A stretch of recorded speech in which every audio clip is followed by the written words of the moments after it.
inform the House that I have not selected the amendment, and in order to move the motion, I call the leader of that party ready in his place on the front bench, Mr. Ian Blackford. Thank you, Mr. Speaker. Before I begin, I'm sure the whole House would like to join me in congratulating the former member for Clackmannan and East Stirling and former presiding officer of the Scottish Parliament, George Reid, who is celebrating his golden wedding anniversary today with his wife, Daphne.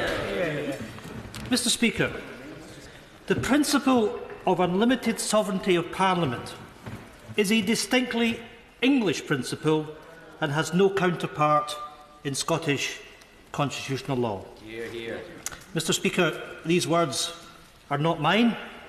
These are the words of the Lord President in 1953 during the case of McCormick versus the Lord Advocate. This Parliament, Mr. Speaker, I accept, has a great deal of power, and rightly all of us who are Democrats should respect the will of the people. But if we are to accept and respect that will in this place, then why not in Scotland? Mr. Speaker, why is it that the Tory government thinks it can do whatever it wants to Scotland and get away with it? Many in Scotland are outraged that the Conservative government has argued that times are not normal and that allows them to change the devolution settlement in the teeth of the opposition of the Scottish Parliament. Put simply, the Conservatives have no mandate for the power grab on the Scottish Parliament. You can see the case is this. In Scotland, it is the Scottish people who are sovereign.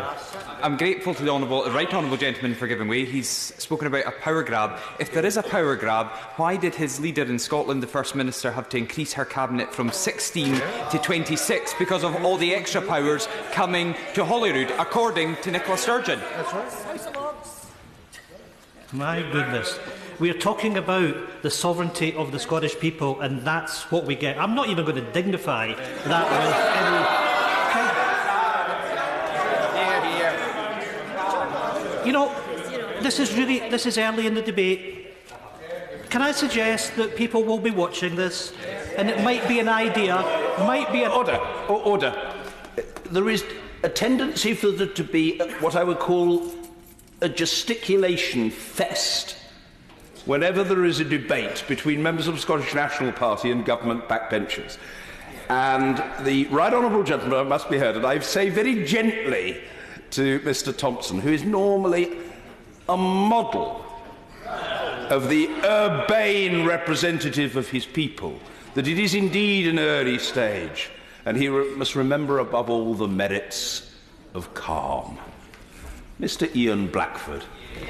Thank you, Mr Speaker. And I must say that the reason that we have called this debate in our opposition time today is the real anger that people in Scotland feel about what has taken place. That the Parliament that Scotland voted for in the referendum in 1997 is being attacked. That our rights are being attacked by a Conservative government backed by their so-called Scottish Tory friends that went through the lobbies to take away powers from the Scottish Parliament. And we're having this debate tonight, and let's look around us. I can see my colleagues from the SNP, and to be fair, I can see colleagues from the Liberal Democrats and the Labour MPs from Scotland that are here as well. Where is the rest of the House? Where are the Conservative MPs that voted the measures through? They can't even be bothered to turn up to defend what the Conservatives have done to Scotland. That's the reality. I'm not going to give way.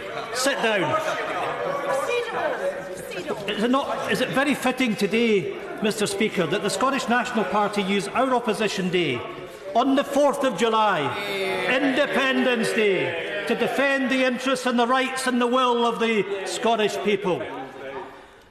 Listen, it might not be Independence Day to you, but I'll tell you this. The way that the Conservative Party are treating Scotland, our Independence Day is coming, and it's coming soon. The claim of right acknowledges the... Very grateful to him. The honourable gentleman says that Scotland's independence is coming, and My honourable friend from Orkney and Shetland and myself put an amendment up to his motion today, which unfortunately wasn't selected, but we understand why. But I wonder if he would agree with that Smyth amendment to his motion on the basis that the Scottish people did have a vote in 2014 and they agreed to stay in the United Kingdom. Well, as a matter of fact, the honourable gentleman is correct. Of course the people in Scotland voted in a referendum in 2014, and I can say to the honourable gentleman and to others that put their name to that amendment that yes, we would have accepted that amendment if it had been taken this afternoon. But you know, the fundamental issue is this. Many people have said that on the 18th of September 2014, when the polls opened in Scotland, between the hours of 7 in the morning and 10 at night, that the people of Scotland had sovereignty in their hands.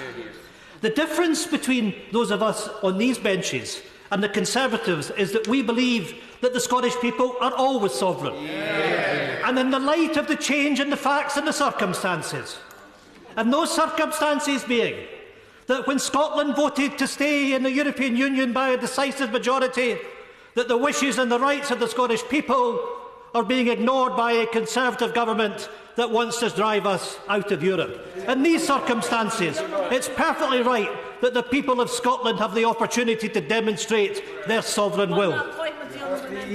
The honourable member talks about referenda. I'm getting a bit confused, and it doesn't take a lot, I admit that. But are we talking about the referendum on the 23rd of June when the British people voted to leave the European Union? And if they had decided to remain in the European Union, would those powers still be in Brussels to this day? They want them to go back. If you were watching this in subtitles, it might be not for viewers in Scotland, because the fact of the matter is the people of Scotland voted to stay within the European Union, and that's the point. Because if you put that in the context of the debate that took place in Scotland's referendum in 2014, we were told two things. We were told that if we stayed within the United Kingdom, that we were to lead the United Kingdom. But we were also told that if we voted to stay in the United Kingdom, then our part in Europe would also be preserved. And what has happened? Any pretence of Scotland leading the UK has been thrown away by the Secretary of State for Scotland. He doesn't believe that we're a partner in the UK. He believes that we're a part of the UK. How can you have a Secretary of State for Scotland that's just supposed to represent Scotland's interests when he's prepared to lie down and be walked all over because he doesn't see Scotland as being an equal part in the United Kingdom? And he can shout and scream in this chamber, but the reality is he's failed to defend Scotland's interests. Yes, you can point, you can gesticulate, but the people of Scotland... But I am not pointing or gesticulating. Now, does the right honourable gentleman... I know he's breathing fire at the moment with considerable eloquence and at some pace. Does he wish to take an intervention from the Secretary of State, yes or no? I won't in this case. I'm very grateful for...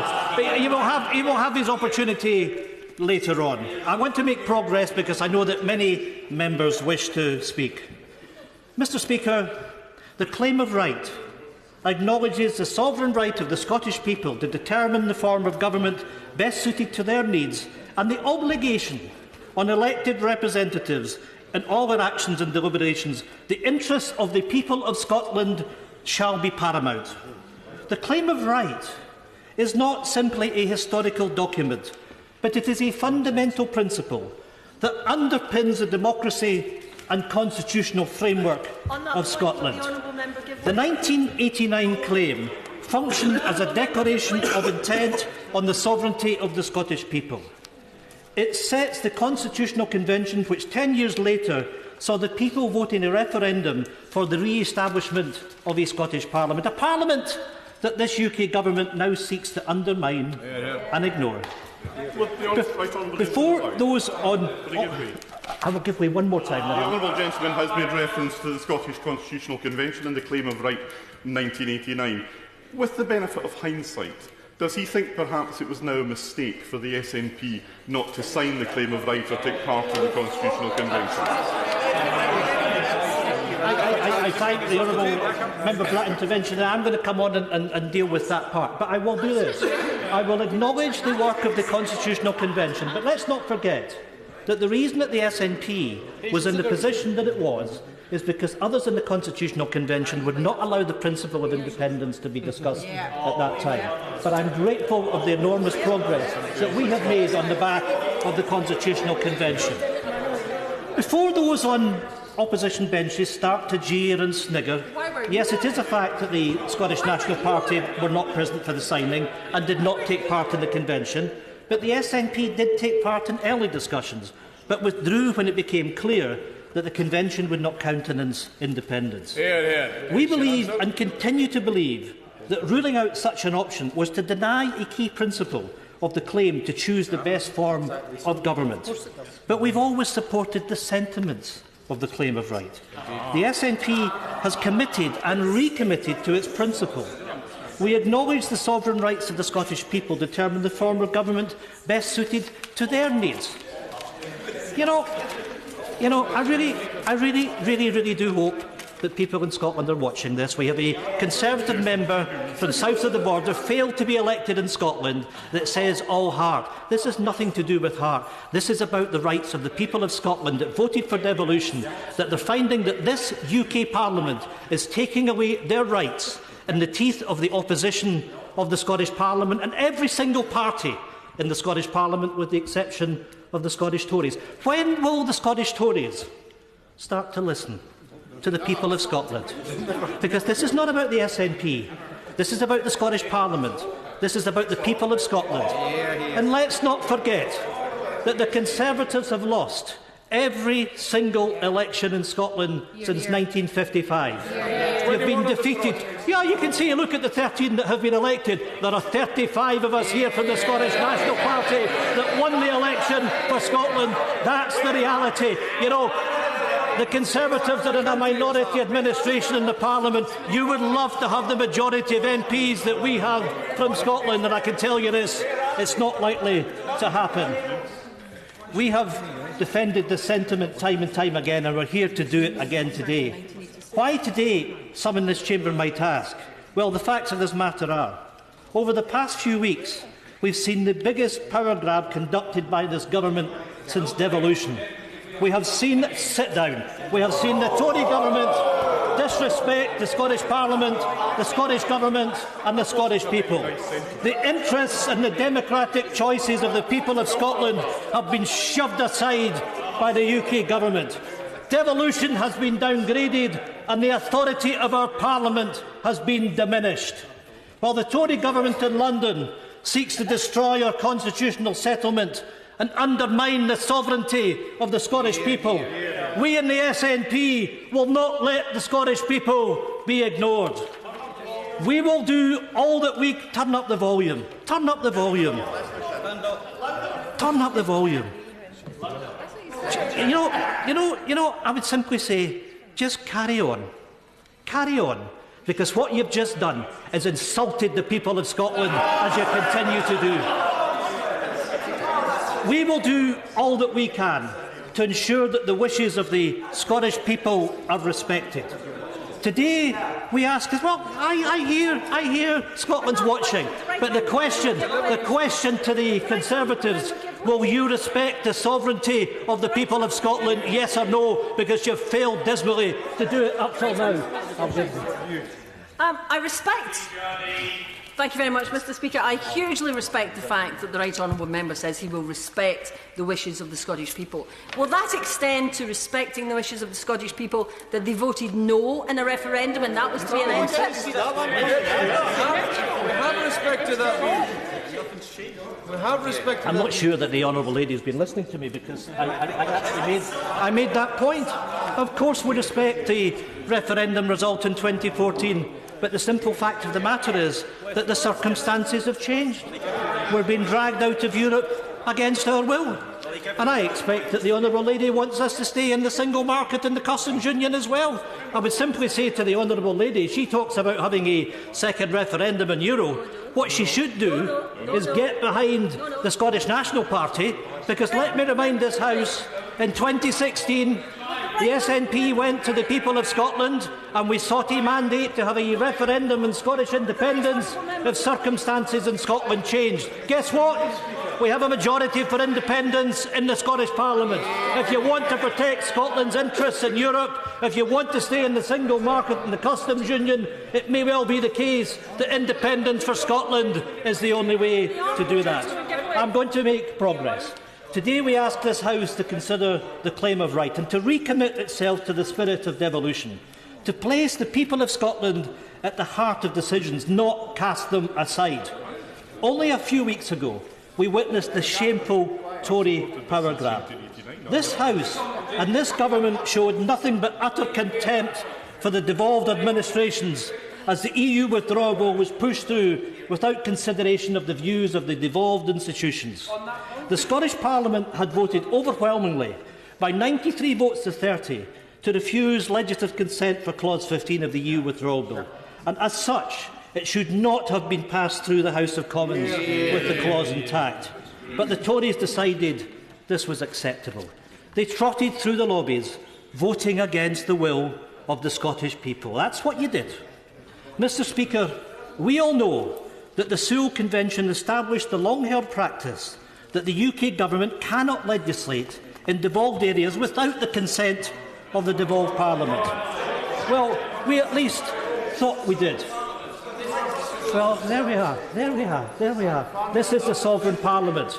You might want to say that to your voters in Scotland, that you don't believe that it's the people of Scotland that are sovereign, as was defined in the court case in 1953, that you're prepared to throw away the sovereignty of the people of Scotland and allow Westminster to do whatever it likes. Well, frankly, that's not acceptable to the rest of us. How can you be Secretary of State for Scotland if you behave in such a line? That's not the Secretary of State for Scotland. That is the government's man in Scotland.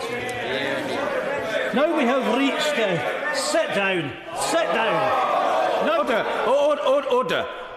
Order. Just before the right honourable gentleman continues, can I appeal to colleagues to lower the temperature?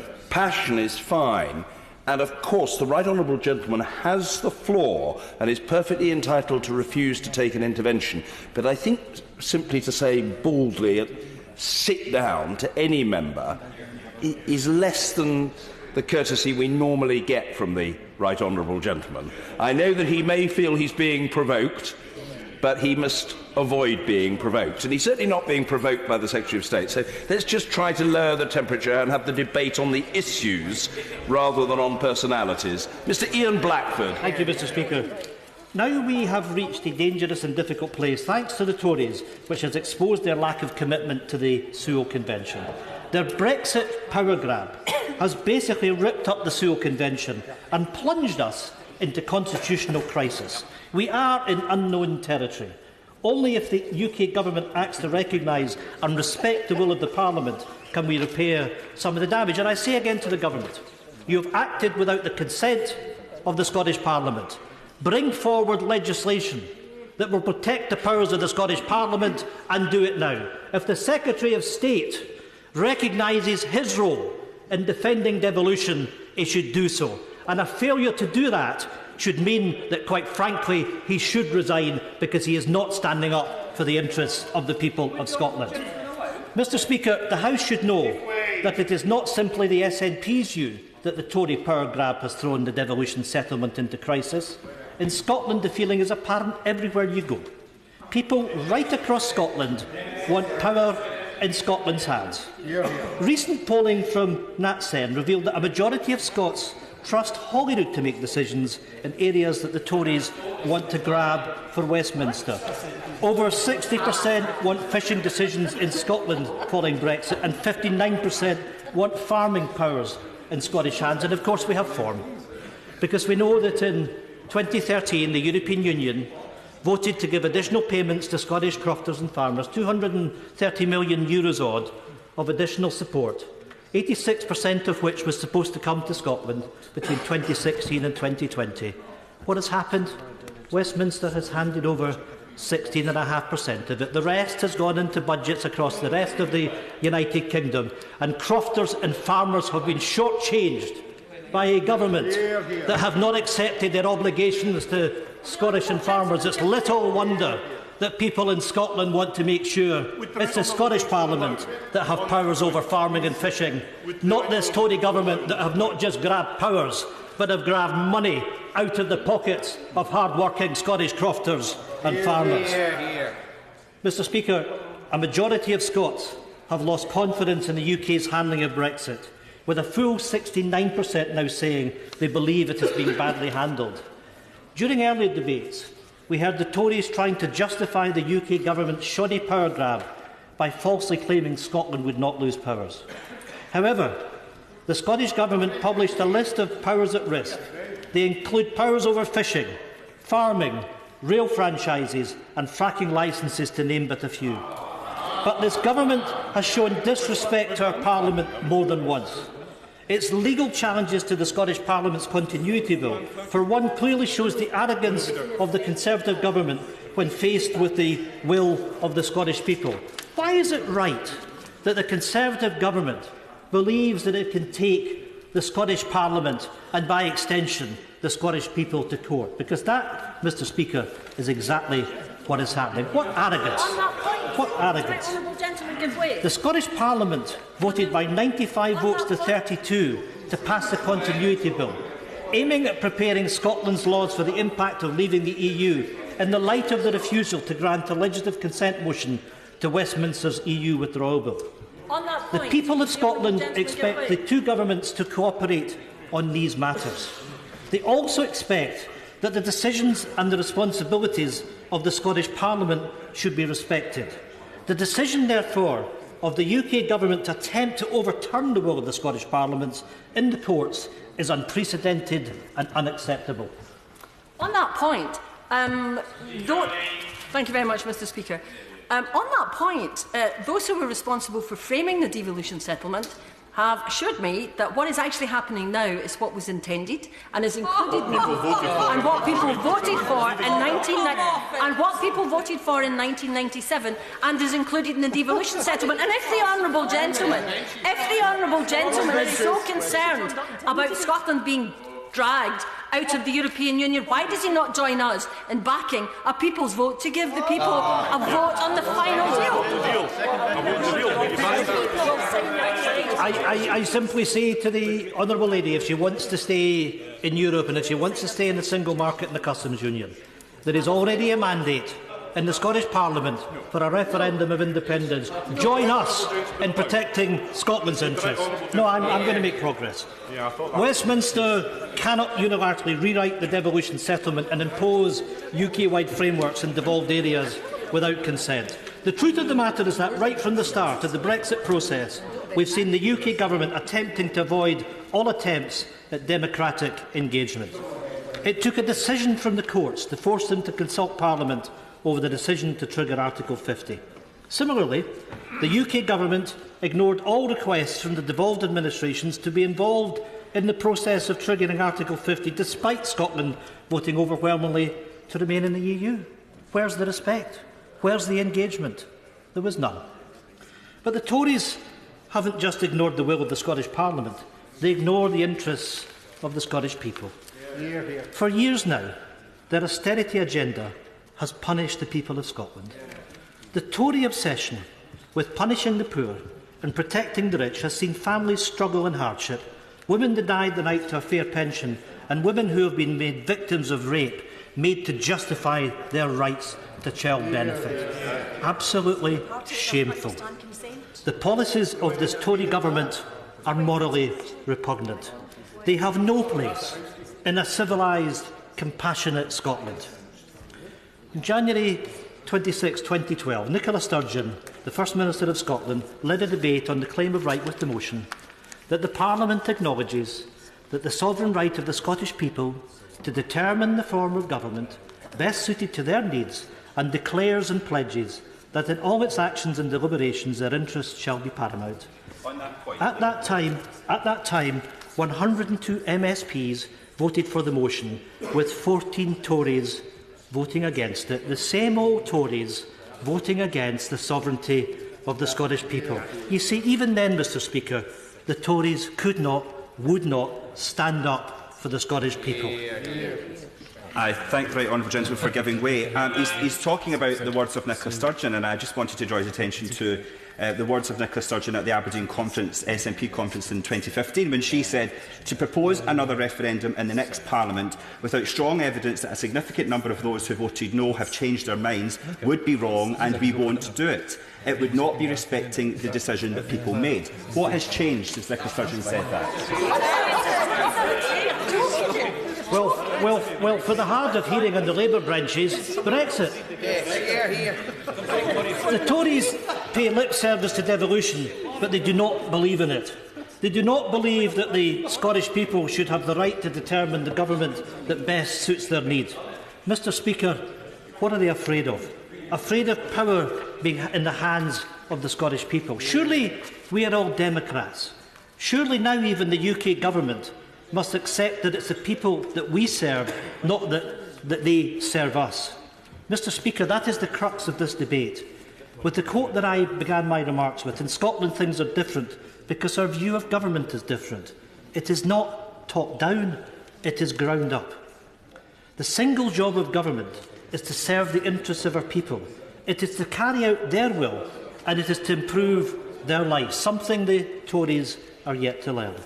Well, today, let them learn this, that in Scotland the people of Scotland are sovereign, and that the Scottish Parliament embodies the sovereignty of the Scottish people.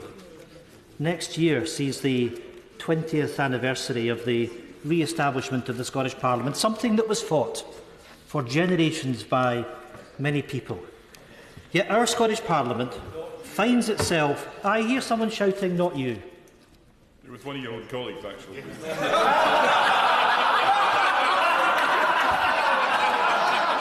Well, if the comment has been made about the Conservatives, then it's absolutely right, because let's not forget that bill after bill had been brought forward to this Parliament from 1913, right through to the establishment of the Scottish Parliament in 1997. The Conservatives opposed devolution.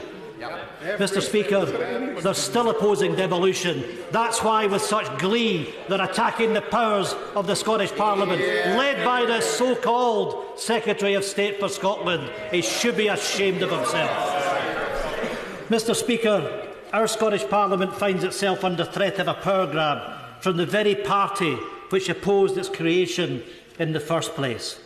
More than 2 decades after Scotland voted for a Scottish Parliament, the UK Government's withdrawal bill constitutes the biggest power grab since devolution. The Secretary of State promised a powers bonanza to the Scottish Parliament, while his colleague, the DEFRA Secretary, even went as far as to suggest immigration powers could be devolved to Scotland. Despite that promise, the Secretary of State for Scotland consistently failed to name one power in that bonanza coming back to Scotland. In December 2017, the Secretary of State for Scotland promised that amendments would be made to the withdrawal bill during report stage before going back on that promise and allowing amendments to be made only in the unelected House of Lords. The Secretary of State has not once apologised for the fact that this House never had that opportunity. This elected chamber never had the opportunity to discuss amendments to the withdrawal bill that affected devolution of Scotland, showing utter contempt for our Parliament and for our people. Since then, the Secretary of State has been missing in action, refusing to lead on an emergency debate on the Sewell Convention called by the SNP, following the refusal to allow time to debate Clause 15 once the withdrawal bill had returned from the Lords. If members are not convinced of his inadequacy for the job, then hear this. The Secretary of State removed all doubt as to his views when he recently said that Scotland is not a partner in the UK, not equal. That is exactly what this government thinks of the people of Scotland, and its actions reflect that sentiment. The Secretary of State can't stand up for Scotland as he does not recognise Scotland as a partner in the United Kingdom. He has unilaterally downgraded our role. It is little wonder he is without consequence in standing up for Scotland. Mr Speaker, what a damning indictment of the Tory party. Mr Speaker, the right honourable gentleman sets out his case now for independence, which is to be based on deceit and misrepresentation. I never once said, Mr. Speaker, and I have Hansard here to prove it, that Scotland was not part of the United Kingdom, not a partner in the United Kingdom. What honourable members opposite claim is that Scotland is a partner of the United Kingdom because they want Scotland and the United Kingdom to be separate things. They are not. Scotland is part of the United Kingdom. Scotland is at the heart of the United Kingdom, and ultimately that's what the right honourable gentleman objects to. Mr. Speaker, what we object to is a Secretary of State that can't do his job in standing up for the people of Scotland. And the simple fact of the matter is, what we're doing today is we're talking about the claim of right for Scotland. We're not arguing for independence of Scotland. That day will come. We're simply talking about the principle and where sovereignty lies. And we are affirming the rights of the people of Scotland to be sovereign. And everyone can see what is going on here is that the Conservative MPs seem to be denying the rights of the people to that sovereignty. Let me lay this challenge to the Conservatives here and now. We have placed a motion before you.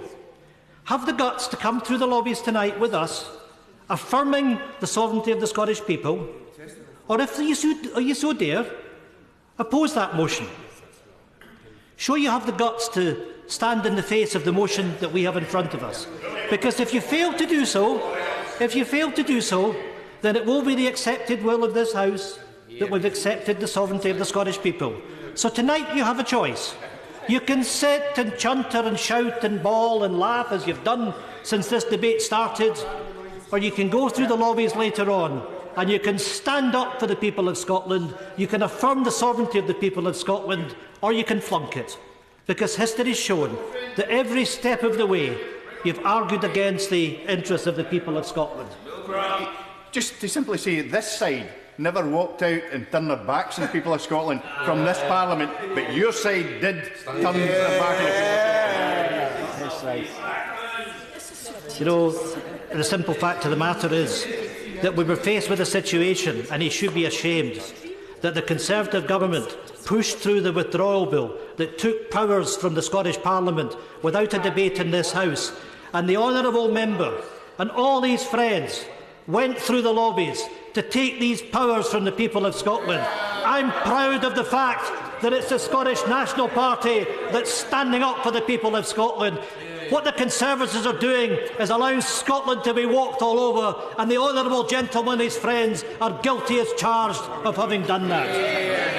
Mr. Speaker, a party with no mandate to speak for Scotland but thinks it can do whatever it wants to Scotland and get away with it. They opposed devolution in the first place. They've consistently voted against Scotland's interests, and now they want to dismantle the rights of our Parliament, downgrading devolution and dismissing the views of the people of Scotland. Mr. Speaker, the people of Scotland asked for none of this. They voted decisively against leaving the European Union, yet now they face the socio-economic chaos from a hard Tory Brexit. Before she became Prime Minister, Theresa May set out her view of a UK in which Scotland, Wales, Northern Ireland and England continues to flourish side by side, but as equal partners. Yet, Mr. Speaker, the views of the people of Scotland are disregarded.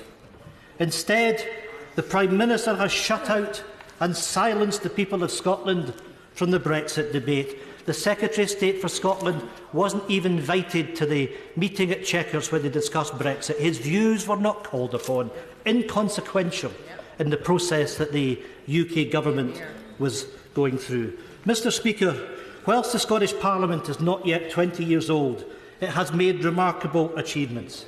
From free education, personal care and prescriptions, world-leading climate change targets, the smoking ban, huge strides forward in attitudes towards sectarianism, sexual equality and multiculturalism. Meanwhile, waiting times are here. You know what? What you find is when you look at A&E in Scottish hospitals, the record is far better than the Conservative government in London. And the honourable member for Ayr rather than doing down the health service in Scotland, should be talking up the successes of the Scottish Parliament, the government, in delivering for the people of Scotland. Meanwhile, in Westminster, the cruel and callous Tory policies such as the rape clause, the bedroom tax, austerity and, of course, Brexit stand in stark contrast to our approach. In Scotland, we do things differently, and this place needs to recognise that the first step is for Westminster to respect the will of the Scottish Parliament. Will this place do it? Will this House recognise that the Scottish Parliament has not given a consent motion to the withdrawal bill? Will this Parliament now recant and make sure the powers that have been grabbed are sent back to the Scottish Parliament? Because that's what the people of Scotland expect. You know, we were promised in 2014, with Gordon Brown saying that a no vote in the independence referendum would lead to changes offering as close to federalism as possible. In the end, nothing close to that was delivered. And before the Tories leaped from the benches, yes, we in the SNP respect the will of the Scottish people decided in 2014. But the claim of right is important because it allows for the sovereignty of Scotland to choose, and that means if Scotland decides it wants change, then it should be respected. Why should Conservatives stand in the way of the sovereignty and the rights of the Scottish people? And why should Scottish Conservatives allow that to happen? It's their responsibility not to stand up for their constituents, their needs and their wishes. Mr Speaker, the Scottish Government was elected in May 2016 on a manifesto which said in relation to independence, the Scottish Parliament should have the right to hold another referendum if there is a significant and material change in the circumstances that prevailed in 2014, such as Scotland being taken out of the EU against our will. Mr Speaker, given events since 2016, there is therefore no question about the legitimacy of the Scottish Parliament and the people of Scotland to consider the question of independence. Everything has changed. Now, this Parliament today must show that it understands, recognises and respects the rights of the Scottish people to determine the form of government best suited to their needs, including during this time of significant change. I urge all members to defend the interests of the people of Scotland and to vote to recognise the claim of the right of the Scottish people. Our people's sovereignty, Scotland's sovereignty, must be and will be respected. Order. The question is as on the order paper. I call the Secretary of State for Scotland, Secretary David Mundell. Thank you, Mr Speaker. Can I begin by sharing the good wishes expressed towards George Reid, the former presiding officer of the Scottish Parliament. I voted for George Reid to be presiding officer in 1999 and again in 2003 because he was a man of substance. George Reid wasn't a man when he was an MP that would have come to this chamber and dished out abuse at another member and then failed to take an intervention. He wasn't a man who would have come to this chamber and distorted the words of a fellow MP so that he could put forward his case. He was a man of principle who argued, and I'm sure still does argue, for independence on the basis of a principle, not deceit, abuse and misrepresentation. Mr Speaker, this debate is a missed opportunity. We could have been discussing the future of Scotland. We could have spent the time talking about our plans to realise the sea of opportunity presented to our fishermen from leaving the EU. We could have talked about city deals or our industrial strategy. Instead, we have this debate which says nothing about the future of Scotland, but everything about the SNP and their obsession with independence. They're like a broken record. It's less than 2 years since Parliament debated the claim of right at the behest of the SNP. Of course, in that intervening time, we have had an electoral test in Scotland, a general election. The result, as I recall it, was SNP losing 21 seats and 12 Conservative gains. That debate was a charade then, an excuse to talk about independence, and it's a charade today. But what else, Mr Speaker, would we expect? The leader of the SNP Westminster Group set out his position very clearly exactly a week ago. Nothing else matters to them. Not improving Scotland's sluggish economy, certainly not preparing Scotland for Brexit. For the Right Honourable Gentleman, Brexit is nothing more than a clear roadmap to a second independence referendum. That's his stated priority. I'm very grateful to him for giving way. The Right Honourable Gentleman is arguing that this debate is all about a second independence referendum and about the SNP. Can I ask him this? Does he agree with Article 1 of the Charter of the United Nations? Mr Speaker, I'm sure that I do agree with Article 1 of the Charter of the United Kingdom, and I believe in people's right to self-determination. And I believe that the people of Scotland have set out clearly what they wanted in the 2014 independence referendum. The problem is that SNP cannot accept that. They cannot accept that most inconvenient of truths for them. The people of Scotland exercised the right to choose their future in 2014. They were very clear they wished to remain in the United Kingdom. Shamefully, the SNP are determined to ignore them, the people they claim to represent. If the SNP truly believed in the rights of the Scottish people, would they not accept that result? Would they not listen to the Scottish people? The claim of right in 1989 played an important part in the campaign for a Scottish Parliament. It was about devolution. The authors were explicit in their aims. And as we've already heard, Mr Speaker, the Scottish National Party acknowledged as much when they refused to sign it. They refused to sign it because it had nothing to do with their own cause of independence. So in this debate, we have not only the claim of right to consider, we have the claim of rewriting history, and it's a claim that's often levelled at the SNP. So rather than misrepresenting it as a means of justifying a second unwanted independence referendum, the SNP should reflect on what it really means. It means the UK Government respected the right of the people of Scotland to choose whether to remain part of the United Kingdom. It means we worked with the Scottish Government to facilitate the referendum in 2014. It means that together we delivered a legal, fair and decisive vote. That decision of the people of Scotland, reaffirming their desire to have two parliaments and two governments, should be respected. Not at this stage. The UK Government has consistently supported devolution. After the 2014 vote, we established the Smith Commission with a view to expanding the powers of the Scottish Parliament. We delivered Lord Smith's recommendations in full, adding wide-ranging new powers over tax and welfare into the devolution settlement and establishing Holyrood as one of the most powerful devolved legislatures in the world. We are committed to working closely with the Scottish Government to transfer the last of the new powers smoothly and securely. And devolution will be strengthened further as we leave the EU and powers that have been held in Brussels for 40 years flow to Holyrood. It's a strange kind of power grab that leaves the grabbed with more power than ever.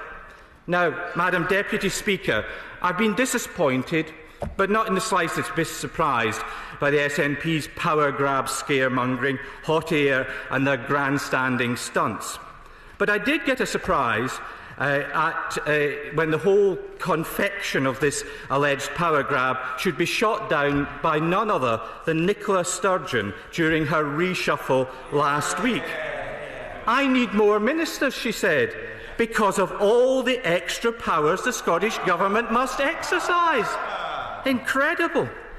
The UK Government is working closely with the Scottish Government as powers return from Brussels. And I don't think over 80 powers returning directly to the Scottish Parliament should be scoffed at. It's a real opportunity for Scotland to continue to shape what is best for Scotland in the Scottish Parliament. Throughout this process, we've followed and we will follow the Sewell Convention, one of the pillars of the devolution settlement. It's a cast-iron commitment, not difficult to make, because unlike the SNP, we believe in devolution. The people of Scotland voted for devolution in 1997. We accepted their decision and embraced devolution. The people of Scotland reaffirmed their support for remaining in the United Kingdom in 2014. In every election to the Scottish Parliament since 1999, a majority of voters have backed parties which support devolution. How much democracy do the SNP need before they get the message? Was Ruth Davidson not spot on when she said after the independence referendum that it was entirely legitimate, even honourable, for the SNP to continue to argue the case for Scottish independence? Indeed, and it is perfectly legitimate and even honourable to argue the case for independence, but not on the pretext that you're standing up for devolution, something which you absolutely and clearly don't believe in. Now, contrast the SNP response to the independence referendum. They've neither accepted nor supported devolution, other than as a stepping stone to independence. They don't want it to succeed. They seek any excuse to undermine it. Within minutes of the result of the EU referendum being declared, Nicola Sturgeon put her civil servants to work drawing up plans for a second independence referendum, and in the same breath airbrushing out of history the 1 million people in Scotland who voted to leave the EU. 500,000 of them probably SNP supporters who are to be completely disregarded and whose views don't count at all. They've not sought to deliver Brexit. That would be respecting the votes across all of the United Kingdom, something they find impossible. But they've sought to weaponise Brexit in their campaign for independence. I'm pleased to say that the Prime Minister has been very clear about their obsession with independence. The PM said last year, now is not the time, and our position is exactly the same today. And now will not be the time in the autumn or the time when we leave the EU in the spring of next year. We will respect the wishes of the Scottish people, which, as the opinion polls have consistently shown, have not changed since 2014. The Nationalists should do the same.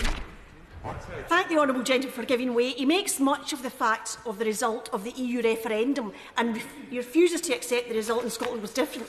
OK, let's for a moment assume that he's correct. Would he care to comment on John Major's analysis of the EU referendum, where he says many electors now know they were misled and the Leave campaign was verging on the squalid? Madam Deputy Speaker, people have strong views in relation to the EU referendum, but a vote was held over the United Kingdom, as it was clear from the outset that it would be. It was a United Kingdom vote, and the majority of people across the United Kingdom voted to leave the EU, and I respect that decision. Yes, I will. Thank the Secretary of State for giving way. Would you agree with me that the crucial problem here is that members opposite appear to be completely unable to distinguish between the will of the Scottish people and the whim of the Scottish National Party? Indeed, my honourable friend is right, and it is because this is all about independence. Everything we see being put to us this evening, the complaints about the current constitutional arrangements, it's not about standing up for those arrangements. It's not about standing up for Scotland in the devolution settlement. It's about finding a way to put forward another and yet another argument for independence. The SNP are ignoring the wishes of the Scottish people, and they are losing the argument. In fact, they are no longer arguing at all, except among themselves. And the right honourable gentleman's speech was as much for an SNP conference for a core audience in the SNP as it was for this chamber. I don't know, Madam Deputy Speaker, if you remember the big tent which the SNP promised to put up after the defeat in the 2014 referendum to encourage more people to support their cause. Their promise to listen for once to the majority of Scots, well, the big tent has been torn down. All we have now is manufactured grievances. They invent, they misrepresent, they abuse. They try to shout down those who disagree with them. They glory in childish stunts which embarrass the people they purport to represent. If we believe in democracy and the principle contained in the claim of right, the most important thing we must do is to listen to the people. We must respect the votes they have cast. We must listen when they say they don't want another second divisive independence referendum. I'm quite happy this evening to support the motion. I would have preferred if the amendment had been added, because I do believe that the people of Scotland determine their constitutional future. But, Madam Deputy Speaker, they have. They want to stay in the United Kingdom. Leslie Laird. Thank you, Madam Deputy Speaker. Madam Deputy Speaker, I have no doubt that today's debate will quite simply sum up for what passes as political leadership in Scotland. Indeed, we have already heard the gist of it from the Right Honourable Member from Ross, Skye and Lochaber. For the majority of people in Scotland, they are entirely sick of it. The people of Scotland are stuck between two competing nationalist governments, and it results in debates just like the one we are going to hear tonight. For honourable members who are not from Scotland, if people in the UK are fed up listening to the talk of Brexit, which only occurred 2 years ago, just think about how fed up the people in Scotland are every time they hear the word independence. Before 2014, depending on who you listen to, we were told that the independence referendum was a once-in-a-generation opportunity, or once in a lifetime. Even in its white paper, section 557, page 566, and this turns out to be one more piece of proof that the white paper was a work of fiction, cobbled together at taxpayers' expense. Would she allow an intervention on that point? Yep. I want to come to cobbled together. What was Gordon Brown's description of Scotland getting the closest thing to federalism possible if it voted no, if not cobbled together? Well, I think as members have touched on, the vow was fully delivered, and the fact that you and the fact that you've had to increase your cabinet so much in the last few years just simply reflects the fact that you've got more powers. You're recognised as the most powerful independent parliament. I shall move on. Yet here we are today, not 4 years after the referendum, and the issue has never gone away. Labour's position on the claim of rights is unambiguous. We helped to write it, we signed it, and we supported it in the past, and we will support it in the future. The claim of rights states that the Scottish people have the sovereign right to determine the form of government best suited to their needs. Determining the form of government best suited to their needs is exactly what the people of Scotland already do. And that is exactly what they did in 2014 in the independence referendum. In 2014, people in Scotland were faced with a choice: to leave the United Kingdom and have the Scottish Government as their sole government, or to remain in the United Kingdom and have two governments. They chose the latter, 55% to 45%. I thank the Shadow Secretary of State for giving way. Of course, the motion talks about the claim of right rather than the votes that we've had previously. I wonder, it's something that Labour used to support. I wonder if she might touch on it now and whether she feels the position that she might be able to support the motion this evening. Labour will always be happy to support the claim of rights. I've just outlined that position, and if the honourable gentleman allows me to continue, I will expand further on that point. The form of government that people in Scotland chose was that of dual governance, something that the SNP have failed to accept. It's not what's best for Scotland that they are interested in, but what's best for their single obsession. And if you think otherwise, the launch of a petition today on rewriting the claim of right to reference only independence should leave no one in any doubt about the SNP's priorities. The Labour Party supported the current claim of right. In fact, I'd argue that the claim of right was instrumental in the Scottish Constitutional Convention that led to the devolution in Scotland. And I think that fact goes to the heart of the issue that we face today.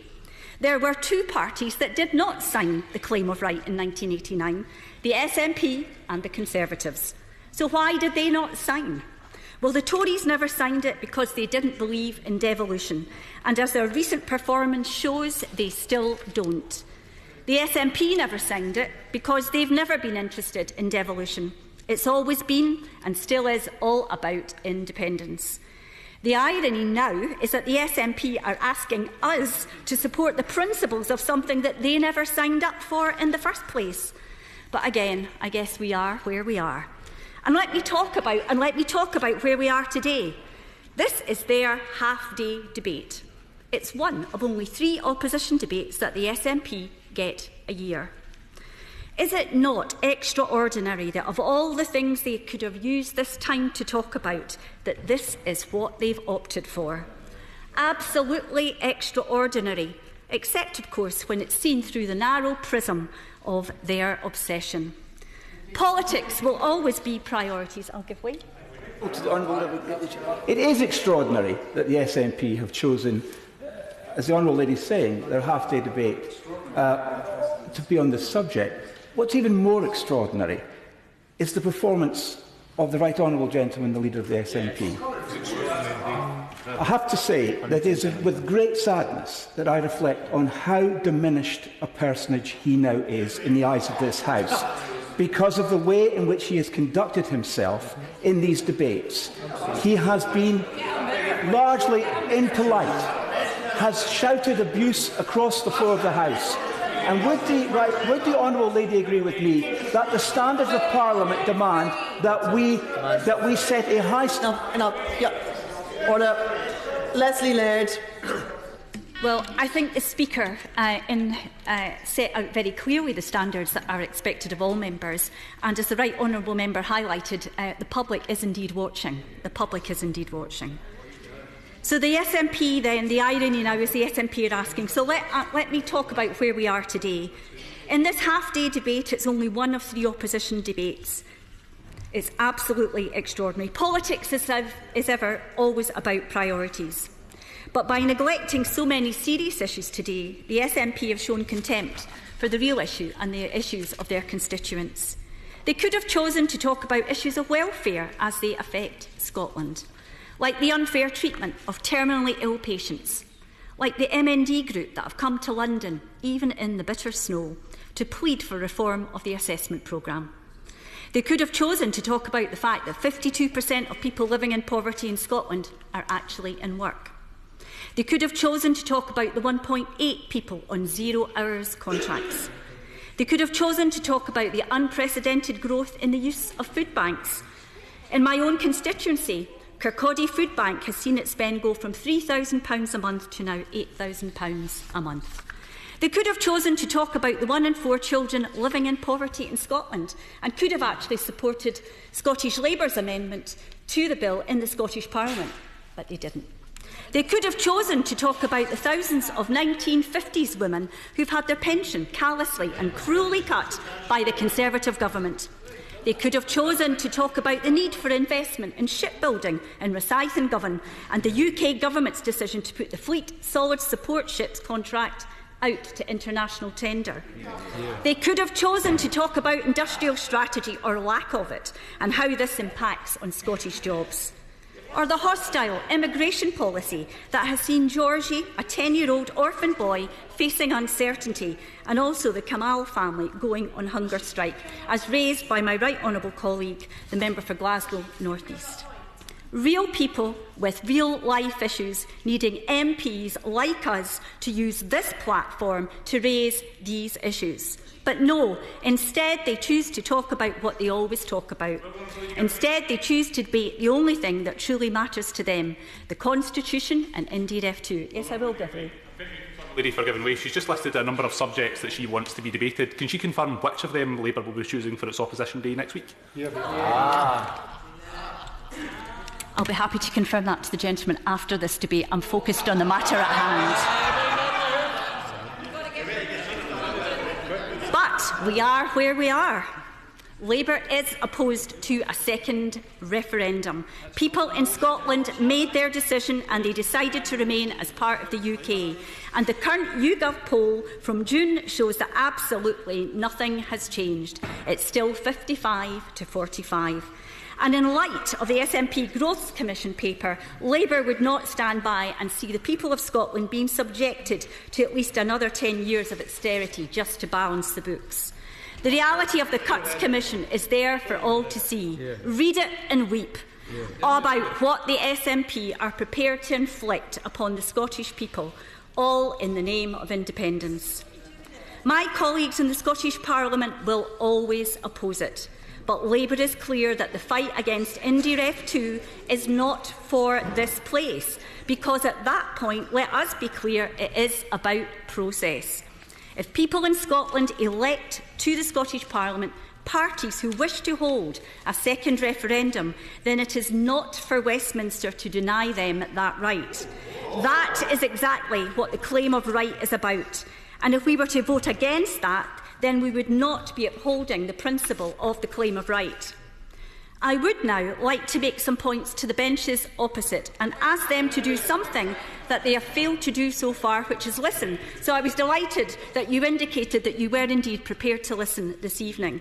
By your actions, this flaming of the fires of a second independence referendum is being fanned. The complete inability of the UK government to negotiate Brexit, layered on top of the inability of the UK government to engage in a meaningful way with the Scottish government on Brexit, has led us down this path. This is what has led to the constitutional bind that we find ourselves in.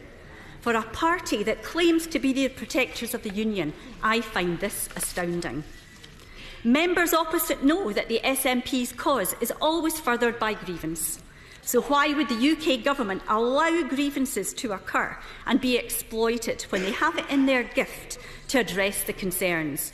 Because Scotland's voice has been shut out of the Brexit negotiations. No joint ministerial committee for 8 months. Discussions broken down entirely between the governments. No debate on the final devolution amendments because... I know that some on the benches opposite, but I wouldn't have thought the Honourable Lady would, in that case, want to sort of talk up this point that relations have broken down, that the governments aren't in contact. There's a meeting of the JMC tomorrow. Well, I'm absolutely delighted, and let's hope it's more productive than the last 2 meetings that were cancelled. The Scottish Parliament overwhelmingly voted to withhold voting of the bill, yet the government is still not listening. So I simply say to members opposite and to the Secretary of State, what did the UK government expect to happen? Our constituents don't want us to be standing in the House of Commons giving each other a history lesson. They want us to be here defending them and addressing the gross inequality that we see in our society. And as we all know, we don't have to look very far to see that. Independence won't solve the problems that we face in our society. I would argue that based on the Cuts Commission, the inequality that we see in our society would become even greater. Madam Deputy Speaker, people in Scotland do have the right to determine the government best suited to their needs, and the choice is becoming very, very clear. A vote for the Tories is a vote for austerity, and a vote for the SNP is a vote for austerity. A vote for the Labour Party is a vote for jobs, for investment in health and education, and a different way of doing things that addresses the fundamental issues that matter to people day in and day out. Labour has committed to ending this austerity junket, and we commit ourselves to an economy that works for the people rather than simply working for the economy. We have committed to major investment in Scotland. In March, my right honourable friend, the Shadow Chancellor, detailed how Scotland would benefit to the tune of £70 billion over the course of 10 years if there were a Labour government across the UK. $30 billion of that would be from Barnett consequentials, meaning greater investment in our schools, our NHS, our local communities and our police and fire services. The only way that the people in Scotland will see the change that their society requires is from a radical Labour government that has the political will to tackle poverty and inequality, extend public ownership and redistribute power from the few to the many. That is the economic and social transformation Scotland urgently needs, and that will not come from another referendum on leaving the UK. The sovereign people of Scotland have already clearly expressed their view. It's time to respect it. Order. Before I call the next speaker, it will be obvious to the House that a great many people wish to speak this evening and that we have limited time. There will therefore be an initial time limit of 8 minutes, though that might be reduced. Now, before I call the next person to speak, I hesitate always to interrupt someone when they're in the flow of their rhetoric. But it's been very difficult not to do so when several people this evening have used the word "you" when they're talking about other people in this chamber. In this chamber, the word "you" means the chair. There's a good reason for not saying "you," because "you" is a very direct, personal criticism, whereas the honourable gentleman or the honourable lady is once removed, and that's how we do things in this chamber. And it's very important to keep that distance when we have a heated debate. So although I haven't interrupted anybody so far for the use of the word "you," I will from now on. I'm allowed to say "you." You have been warned. Douglas Ross. Thank you very much, Madam Deputy Speaker. And if I can use the word "you," it's great to see you in the chair for this debate about Scotland, because it is an important debate for us to be having. I have to say, I love this place. I love the chamber. Well, you know, the honourable member says, I love the Nou Camp. Yes, I do. It was a great honour and privilege for me as someone from Murray who started on football pitches at Forest Academy to reach the Nou Camp. And I'm grateful. I'll come to the honourable member. I will give way. But I'm very grateful to the support I received in Murray from people who were not impressed by the antics from the SNP, who forced me to give up a lifetime ambition. Now, that's happened, and I accept it, and I'm delighted to be here tonight to do that. But to make petty remarks like that is really following in the footsteps of the right honourable gentleman for Ross, Skye and Lochaber. And I think, as I give way, I hope he will consider his tone before he continues in this debate. He used to be in the Nou Camp, but the point was that the night that he was in the Nou Camp, he wasn't here scrutinising the government on universal credit. So that debate on universal credit was one I was never voting. I was never speaking in. But in terms of a vote that night, it was very interesting because no one voted against the motion that night on universal credit. It was a debate called for by the SNP and manufactured a vote. And I think we'll all be looking very closely about manufactured votes if there is, consensus in the chamber tonight for what we are debating. But I do want to mention a couple of points to begin with. I agree wholeheartedly with the comments by my honourable friend for Stirling. I started off by saying I love this place, I love this chamber, I love these benches. But tonight, for the first time, I haven't enjoyed it. I like the cut and thrust of debate like anyone else. But the personal attacks we saw from the right honourable gentleman for Ross, Skye and Lochaber to the Secretary of State for Scotland. You can disagree with the office, you can disagree with what the Secretary of State is doing, but to get so personal, to play the man rather than playing the ball, I think does not serve the right honourable member well, and does not serve his party well. And what we are seeing with the attacks from SNP members, when I tried to intervene on the right honourable gentleman throwing his arm at me, disrespectfully, to be called out by the Speaker for his actions, I hope, after this Opposition Day debate, he will reflect on the way he performs in this chamber. Because Scotland is watching, and Scotland wants to see its politicians in both parliaments working together where they can, and constructively disagreeing where that has to happen. But to do it in such a personal way, I hope his silence at the moment is to reflect on what he said, but more importantly, how he said it. And I will give way. For the honourable gentleman giving way, I mean, I want to reiterate that my opposition to the Conservatives and to the Secretary of State is entirely political. There's nothing personal I've said. But I'll ask the honourable gentleman to reflect on this. It's a matter of record that 2 weeks ago I was asked to commit suicide by a Conservative Member of Parliament. And I'll say this to the honourable member as well, and I haven't raised this in the House yet.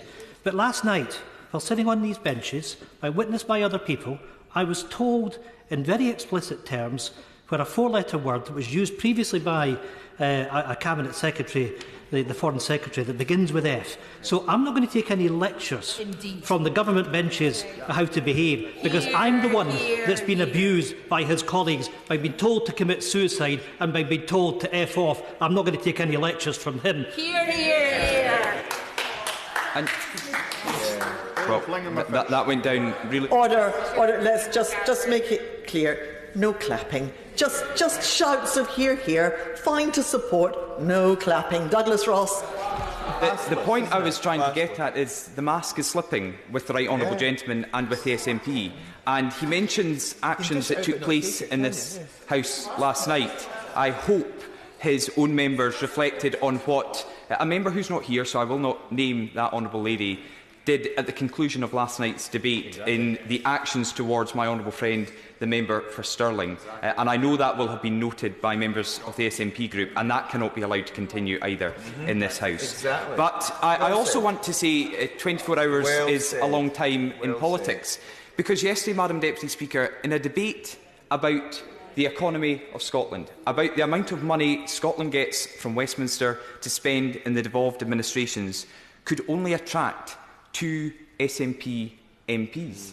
Yet a debate about the Constitution, about their obsession with independence, can attract far more.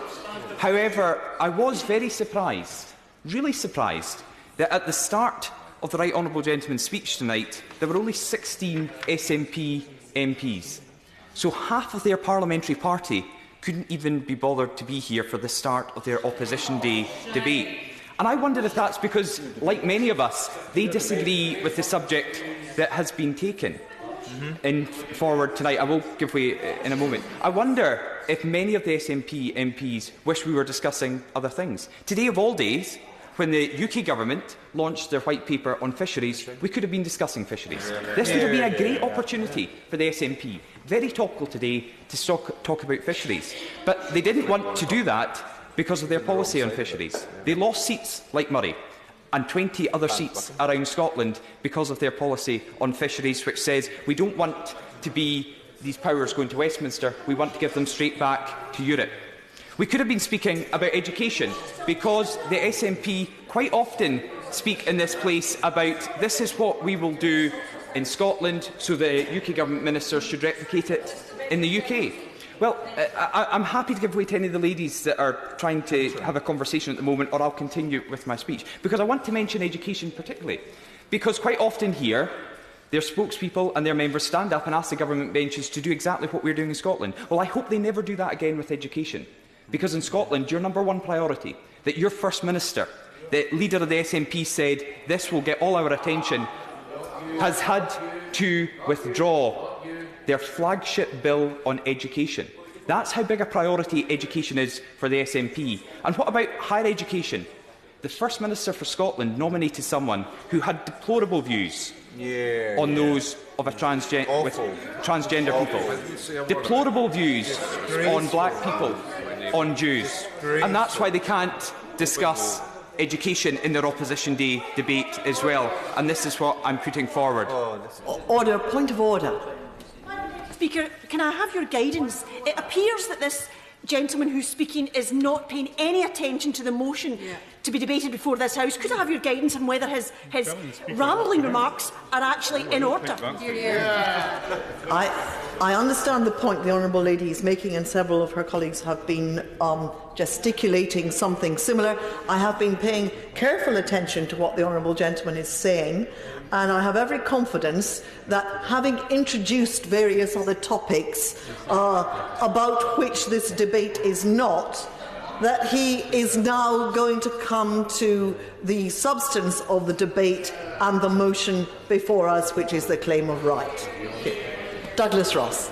I'm very grateful, Madam Deputy Speaker, and I am coming to that. But it's important that the Secretary of State for Scotland, the Shadow Secretary of State for Scotland, discuss the key issues that we should be debating today. And I will, just before I move on, refer to a comment by the Right Honourable Gentleman for Roscommon-Haber, who said we on these benches should be praising the NHS. Well, I would have also liked to have a debate about the NHS today, because I'm quite happy to praise, well, the Honourable Lady for Ayrshire and Arran expresses great displeasure about that. But can the Honourable Lady understand my anger today as a Member of Parliament for Murray, who got a phone call from NHS Grampian to be told that for the next 12 to 18 months, because the way the SNP have overseen the NHS in Scotland, pregnant women will have to travel to Aberdeen or Inverness to give birth.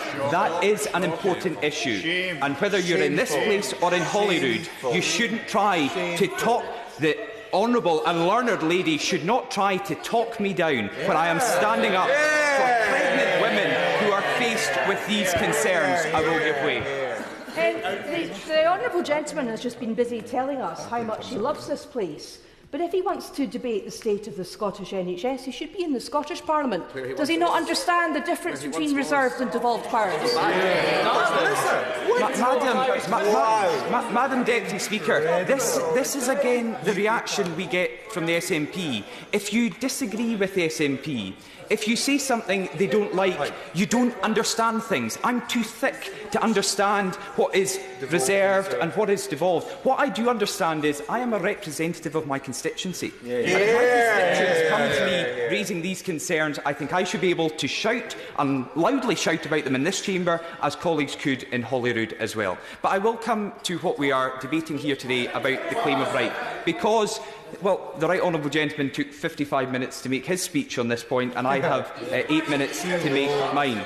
But it is important we consider the motion today. The claim of right is very clear, and it's one we all support, that the Scottish people are sovereign and can choose the Parliament that best suits their needs. The Parliament that best suits their needs. And we give them the opportunity. The opportunity was in 2014. When the Honourable Lady, the Right Honourable Gentleman, all the Honourable Members opposite voted and campaigned for Scotland to be separated from the rest of the United Kingdom, and I and others on these benches and across Scotland and the UK voted for Scotland to remain an integral part of the United Kingdom. That decision has been taken. And I went into the polling station in Murray and I went to the count knowing, I thought, that it was a once-in-a-generation event. Because that's what we were promised by the former leader of the SNP, by the current leader of the SNP, a once-in-a-generation event. But that's not good enough for them, because SNP members are obsessed about independence. They will only speak about independence. They won't speak about the healthcare, about education, about important issues for my Murray constituents and for Scotland. And they are talking Scotland down by obsessing about independence rather than standing up for their constituents. Marion Fellows. Madam Deputy Speaker. Today's debate is not just important for the people of Scotland, but it has great importance to the many peoples and nations throughout the world, notably our friends in Catalonia and the political prisoners there, to whom I'd like to pay my respects, because at the heart of today's debate is human rights, specifically a people's right to self-determination. This is enshrined in international law under Article 1 of the UN's Charter, which states the purposes of the United Nations are to develop friendly relations amongst nations as based on respect for the principle of equal rights and self-determination of peoples. I do not believe that anyone in this place, not even the Tory members on the benches opposite, would say that Scotland's people are not a nation. The only conclusion that can be drawn then is that Scotland, its people and Parliament have the power to decide their own future. As the motion states, and I am speaking to the motion, it is the sovereign right of the Scottish people to determine the form of government best suited to their needs, and no one else's right. I respect the opinion of people here who believe that Scotland should remain in the UK, and yes, Scotland did vote to do so. But this was before it voted to remain in the EU. I would ask these same people to respect the will of the Scottish people on that matter. Would the Honourable Lady allow? I'm grateful to the Honourable Lady for giving way, because what Scotland voted for was for the United Kingdom to remain as part of the European Union. I voted for that. I campaigned for that. I did not then want to see my vote being used as a lever to break up the United Kingdom. So when the Honourable Lady tries to do that, can I tell her she doesn't do it in my name and she doesn't do it in the name of the majority of my constituents? The honourable gentleman and I, no doubt you'll realise this, and he's looking very angrily at me at the moment. Yes. It's just my natural expression. You can't hold it against me. Well, in that case, I apologise. But we will never agree on this. And I think we're talking about the sovereign right of the Scottish people. I choose not to divide my country. I love my country, and I know that when I stand out in Motherwell and Wishaw and I talk to people in Motherwell and Wishaw, the one thing that they really love is their Scottish Parliament. And that's partly why, this is why we are talking about the claim of right. Anyway, I want to move on. We can exchange figures and numbers and percentages, but what is important is that decisions were made by the Scottish people based on the circumstances of the time. This is the very nature of democracy, from elections to referenda. Today's political reality is that there have been major upheavals to the fundamental political and economic circumstances of modern-day Scotland, and it is on this basis that Scotland must again reconsider its options. Scotland is at a crossroads. We must not only decide what form of government best suits our needs, but decide what type of country we are. This discussion is being had in homes, communities and workplaces across Scotland as people slowly but surely decide. People in Scotland see the Prime Minister walking hand in hand with Donald Trump. They see the rich get richer while their communities and neighbours struggle. They see this place treat Scotland with utter disdain, giving devolution only 15 minutes of consideration, time totally taken up by the Chancellor of the Duchy of Lancaster. With foreign wars, nuclear weapons in the Clyde, food banks used through the roof and precarious low-pay employment, people in Scotland imagine something better for their lives that Westminster has failed time and time again to deliver. Peace, security and greater power over the decisions that affect their lives. Would the Honourable Lady give way? No, I'm going to try and continue because I am only 3 minutes left. Scotland is not a country that is quick to take to the streets, but what recent independence demonstrations have shown, as have the demonstrations of the past against Westminster's poll tax and Thatcher's decimation of Scottish industry, is that once Scotland has made up its mind, it will continue to pursue its interests in the face of adversity.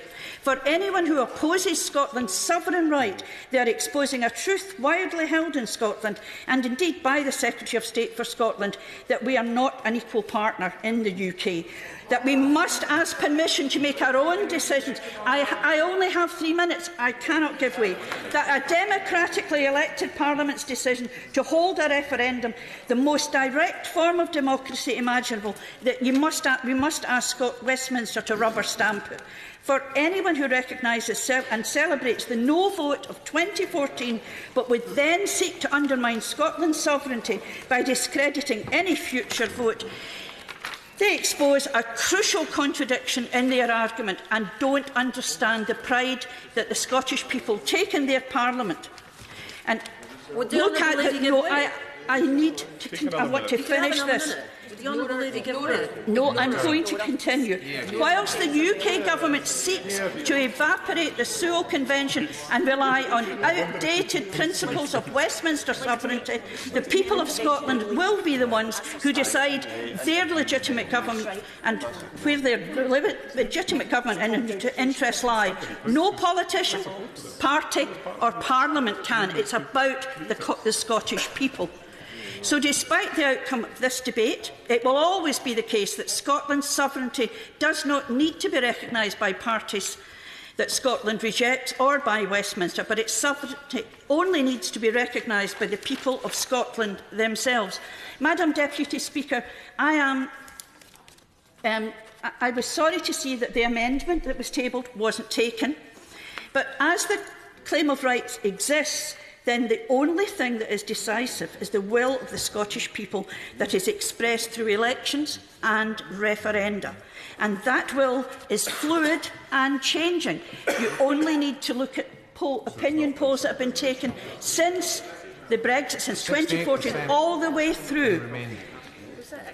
The minority Conservative government is well aware of these polls. It is undemocratic to bind Scotland or any other country to the decisions of the past in order to protect the interests of the Tory party. Stephen Kerr. Thank you, Madam Deputy Speaker. May I begin by repeating very quickly how disappointed I was in the performance of the leader of the SNP. And I mean that sincerely, because he is someone for whom I have had respect since arriving in this House. And I would also like to put it on the record that I am fully aware that it is the people of Stirling who are my boss. And they put me here. And of course they can remove me from here.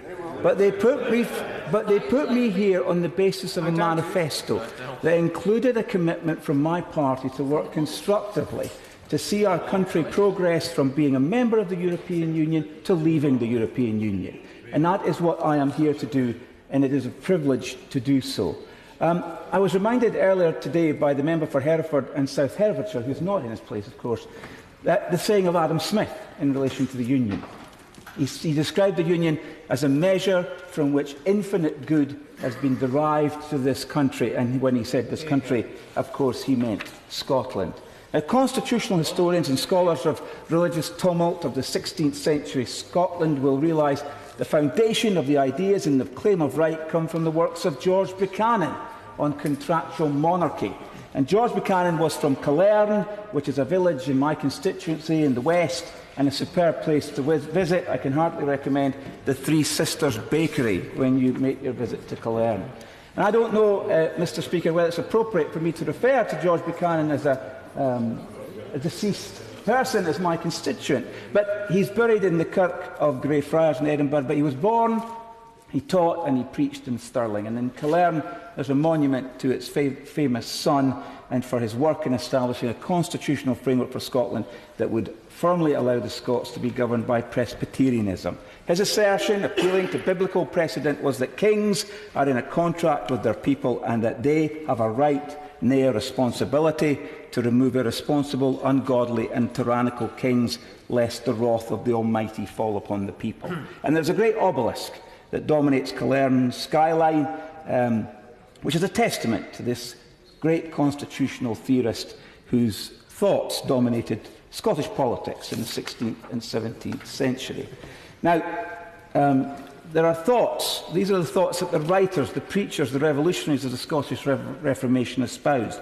Unlike the English, our Reformation was bottom-up, inspired by the people rather than top-down, imposed by a tyrannical Tudor monarch. And preachers like Knox and Melville and Henderson fought for the idea that the people should be able to set the direction of their country. So let's be clear. Yes, I will. The honourable gentleman's party wishes to take back control from the European Union. Why are they doing so and giving it to the episcopacy of the Church of England in the House of Lords? Of course, it's not the 1689 claim of right that's being debated here today, but the 1989 one. The two are closely related, as both make reference to sovereignty resting squarely with the people, and I will vote for the motion tonight. These ideas build on the work of George Buchanan, and this idea of sovereignty imbued with the righteous principle of vox populi, vox dei. The claim of right is specific and relates to the establishment of a Scottish Assembly, as it was then called, a promise delivered by the referendum of 1997, which returned a resounding yes vote. The principle is extendable but requires careful consideration. The principle of popular sovereignty must always be used carefully. We should always seek to protect the views and interests of minorities. We don't have to look back very far in our history to see where popular sentiment has been used to justify some of the worst acts of oppression against minorities. Let's not forget that 85% of Scots opposed the recommendations of the Wolfenden Report in 1957, compared to near 51% in England. This fear of popular will led to homosexuality in Scotland remaining illegal until 1980. Now, I belong to a church which has historically seen a great deal of persecution out of fear, misunderstanding and prejudice. I understand only too well the prejudices that can be used by politicians to incite bigotry. When politicians feed on our worst fears and play to the crowd, they whip up a monster that is often uncontrollable. They do so with the excuse of projecting the popular will. I saw that last week with bigotry expressed against my constituents, especially those who voted for me, with the so-called All Under One banner march in Stirling being led by a banner that stated Tory scum out. As politicians, and by the way, that parade was attended by elected members of the Scottish Parliament, and I think of this place too. I will, one more time. For giving way. You mentioned a few moments ago that the majority of Scots back in the 50s had opposed the Wolfenden Report, seeming to make that an argument against popular sovereignty. But didn't the majority of people in this House for many years oppose the emancipation of homosexual men?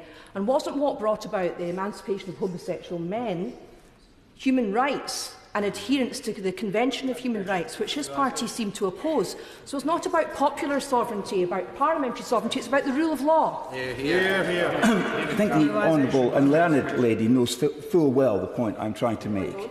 As politicians, it is our job to... Well, it shouldn't worry the honourable lady. As politicians, it is our job to lead well and not to pander to the worst instincts of people, and to protect the principle that minority views and opinions must be respected. And we have to remember that we are here not to follow instructions from our constituents, but to lead. We have to make the case for a better country, a more tolerant country, and a country that respects all. This representative democracy that we have in our country is worth preserving. It is the representative democracy that had gone against popular sentiment in leading social change in our country, and long may it continue to do so. Yet the popular will must always be in our minds. Policy making by referendum is impractical, and it also does not give an opportunity to see real social change and risks the protection of minorities. In the history of our country, we have lately been through an unprecedented number of referenda. They have been constitutional in nature. Since 1975, people in Scotland have been through 6 referenda. Europe, Scotland, Scotland, electoral reform, Scotland and Europe. In other lands with different constitutional setups, referenda are more regular and more established in constitutional law. The Scottish referendum of 1997 still required an act of this Parliament to set up the Scottish Parliament. This House is passing legislation to interpret and undertake the popular instruction of the people to leave the European Union. The principle of respecting the will of the people is one that I agree with fundamentally. Whether it be the people of the United Kingdom voting to leave the EU or the people of Scotland voting to keep the United Kingdom together, I agree wholeheartedly with the principle of respecting the will of the people. It is for government to remember this, and the SNP government in Edinburgh agitating for a second independence referendum is a betrayal of the principle of popular sovereignty. When the people have spoken, as they did, it is time for government to shut up. When I speak to people in my constituency, they talk about IndyRef 2 and they tell me they want the SNP to stop talking about that and get on with running the country.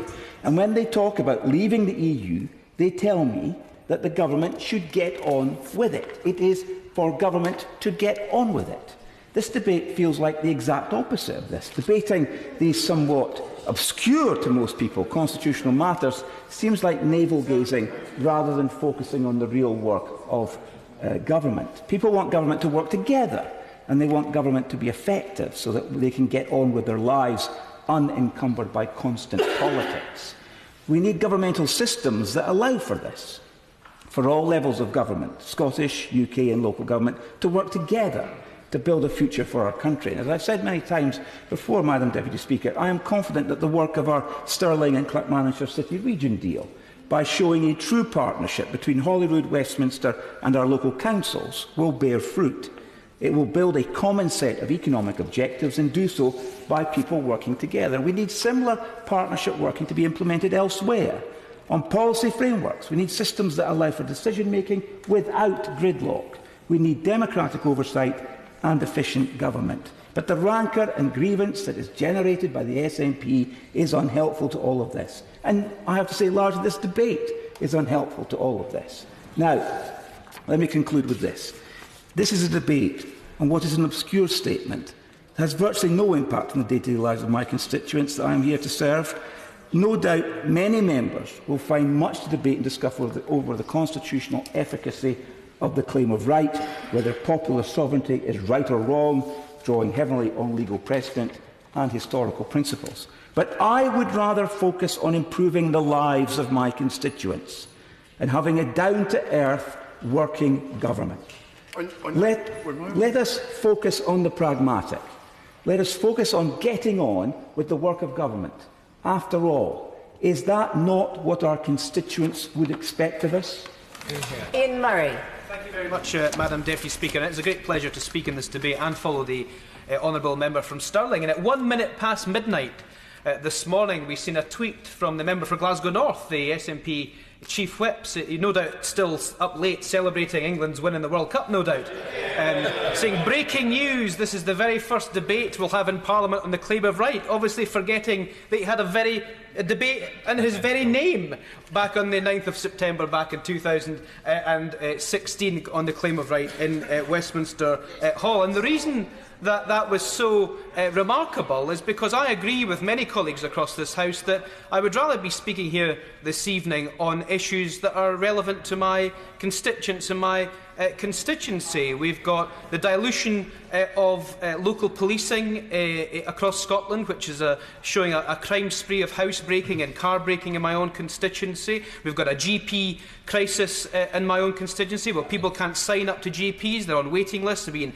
kicked out of surgeries. We've got people waiting up to 2 years for operations when they used to only wait 12 weeks for operations. We've got a train service that's in meltdown. We've got an economy that the Secretary of State was right to say is sluggish. And we've still, after all of these debates that we've had since 2016 and everything in between, no answers to the big questions about what an independent Scotland would look like. We've had a Growth Commission paper that is bigger an act of fiction as the original White Paper was. And I agree with the claim of right, and the Shadow Secretary of State was absolutely right. It was Labour that invented this process back in the late 1980s. It was Labour that drove this process back in the late 1980s, and the late, great Jimmy Hood, if he was still alive today, would be championing in this chamber tonight about bringing back the Scottish Constitutional Convention so we could resolve some of these issues. Wouldn't that be a bundle of fun with 50-odd Scottish MPs on that particular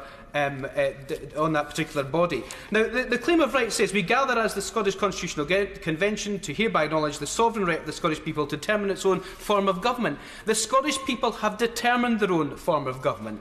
They determined in 1997 to vote for a Labour government that promised to bring the referendum on a Scottish Parliament. They voted overwhelmingly to deliver that Scottish Parliament with tax-raising powers in that yes vote. They therefore, in the ballot box since then, have delivered their sovereign will of what they want achieved in terms of the governments and what they want to happen. But interestingly, they also do this at the ballot box for local government elections as well, and lots of other elections. And why I get so frustrated about these kinds of debates is because it's a sovereign will for the Scottish people, for the Scottish National Party, but only when it suits. The sovereign will of the Scottish people was to deliver a Scottish Parliament, was to stay in the United Kingdom. But also, it was the sovereign will of the Scottish people to deliver a Scottish Parliament where the Scottish National Party did not have a majority. And that Scottish Parliament, if it's the sovereign will of the Scottish people, has over the last few years voted against the government on fracking, on cuts to the National Health Service, on Highlands and Islands Enterprise, on council funding, on the Offensive Behaviour at Football Act and threatening behaviour, on failing educational standards and local government cuts. And what have the sovereign will of the Scottish people received in return? Nothing from the Scottish Parliament. Disregard the Scottish parliamentary votes. These didn't happen. Turn the other way. Don't implement the will of the Scottish Parliament, which is the will of the Scottish people. And let me also say why it's frustrating, because it's only sovereign will of the Scottish people when it suits. Look at local government. We have local government completely and utterly diminished, demoralised and demolished by significant cuts from the Scottish Government, who've passed on 9 or 10% grant cuts from this place and doubled and trebled them for local government. I'm happy to give way. I'm grateful for him giving way. Does he also agree that the 11 years of the SNP government of Edinburgh has created a highly centralised state? The power grab that's gone on in Scotland is a grab to the centre by the SNP government.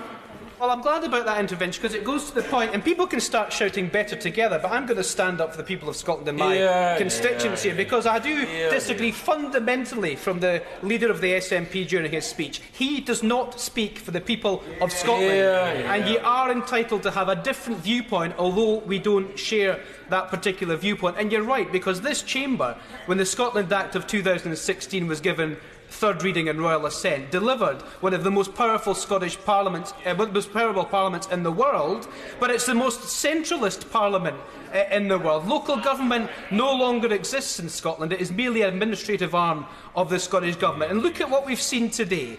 We have a leader, an SNP leader of the City of Edinburgh Council that wants to deliver a tourist tax, be given the powers to deliver a tourist tax in Edinburgh that would help hard-pressed council ratepayers, Edinburgh Council ratepayers, with all the issues that they are currently going through. And the Cabinet Secretary slaps him down on Twitter and essentially says no. Where's the sovereign will of the Edinburgh people who put Adam McVeigh's leader of the council in under the STV system? I don't want an SNP majority-led Edinburgh Council. I want a Labour majority-led or a Labour council majority in a coalition. But that's what the people delivered. That is the sovereign will of the people who went into the ballot box. And I think we have to reflect, and I say this very publicly, that's exactly what happened in Aberdeen, when Aberdeen voters went to the ballot box and delivered the numbers that they delivered in Aberdeen to give us what we've got. So it is an incredibly centralist government, and that's why the sovereign will of the Scottish people is only when it suits. And I just go to the sovereign will of the Scottish people in terms of what it's actually delivering. And this is, again, where it only suits the SNP when it suits their case. The SNP refused to back a people's vote on a referendum on the final deal from the European Union. Now, there'll be lots of different views across this chamber. In fact, there's lots of different views in the chamber on my side of the House already in terms of whether there's a people's vote. But the principle is this, simply for me. If you believe in the sovereign will of the Scottish people, why not back an additional vote for the Scottish people and the people across the UK to decide on the final deal that the UK government brings back in terms of the Brexit deal, and then let the sovereign will of the Scottish people decide? No. The SNP reluctantly fudge it and say maybe we would back it, maybe we won't, but only if independence is on the table as part of it. It's only the sovereign will of the Scottish people when it suits. So I simply say, in terms of the sovereign will of the Scottish people, and in terms of the convention, it is written down, it is being delivered, it has been delivered, and everything that will be delivered in the future in terms of the Scottish will, the sovereign will of the Scottish people, will happen at the ballot box when the people of Scotland go to vote, and that's exactly what they've done. And before the SNP start jumping up and down and say, what about the Brexit referendum? Well, look, the rules of the game are as follows. There is a UK-wide referendum. People voted to leave. The rules of the game are we're part of the United Kingdom. I hope we don't leave. I always say if we leave the European Union, I'll do everything in my power to try and stop it. And if I can't stop it, I'll do everything in my power to try and soften it. But we are where you are. We can't pick and choose votes when it suits us to pick and choose. And very quickly. I thank the honourable gentleman for giving way. He's making a very strong point about the EU referendum. Doesn't he recognise that it was done on a total number of votes across the United Kingdom, not on a geographical basis? So perhaps if the SNP had joined Stronger In and actually gone out and proactively campaigned for Remain, we could have got those few extra votes and kept us in there, not as part of Stronger In. I'm sorry, I'm not going to dance to the honourable gentleman's tune, because in actual fact, just as big a threat to the United Kingdom is the Conservative Party's attitude towards Scotland at the moment. The Conservative Party pushing through a referendum on Brexit with the former Prime Minister betting everything on winning that referendum and losing. So actually, as big a threat to the Union at the moment is the attitude of the Scottish Conservatives by pushing through a hard Brexit as lobby fodder for the Prime Minister rather than fighting for the interests of his own constituents. So I'm happy for him to gesticulate and say keep attacking the SNP, but actually the government benches are just as bad in terms of the sovereign will of the way that people have voted, because we were promised that Ruth Davidson would send Scottish Conservative MPs down to this chamber to fight for the interests of Scotland, and not one time have any of those Scottish Conservative MPs taken a different view from the Chief Whip and the Prime Minister. So when Brexit does happen and Brexit goes badly, you 12 will own it as much as the Prime Minister will own it. Sorry, the Honourable Gentleman will own it, because the Madam Deputy Speaker will not own Brexit, because it will be owned primarily by the Scottish Conservatives. And I finish on this in terms of this theme about the sovereign will of the Scottish people when it suits. Because the SNP, as we've already discussed, didn't participate in this process. They had no intention of ever participating in this process, regardless of the warm words that we hear now. But now they grab on to this claim of right and the sovereign will of the Scottish people because it suits them to do so. I would suggest very politely that the UK Government and the Scottish Government try and find a way to desperately get round the table to improve the relations between two governments, so that we can have two governments at least trying to work in the interests of Scotland. Because whilst we've got a flag-waving ceremony between the Conservative Party and the Scottish National Party, it's my constituents that lose out. Luke Graham. Thank you very much, Madam Deputy Speaker. I'll try and keep my points succinct tonight. I think we lose the whole point of this place in some of these debates. It's been said by many members across the House that actually we should be talking about the material issues, perhaps like expenditure in Scotland, which was debated last night, where only 2 SNP MPs turned up. Yeah. Perhaps we should be discussing fishing, as other members have said, but we're not. We're back to the same old broken record from the Scottish Nationalist Party. But, Madam Deputy Speaker, what's really important is actually the original purpose of this Parliament. The unity that appears in the United Kingdom that started with the vision of a Scottish king, that was then led through in an act of union that abolished both the English and Scottish parliaments to make this place, to make a United Kingdom Parliament where it would have members from across the entire country to work together, to pool their resources together, to make laws together that could benefit right across the United Kingdom. Now, as the hundreds of years have passed by, we've adapted. We've seen that more powers need to be devolved. The power needs to get closer to the people who actually are using the services, who are having a day-to-day experience with the public goods that are being provided.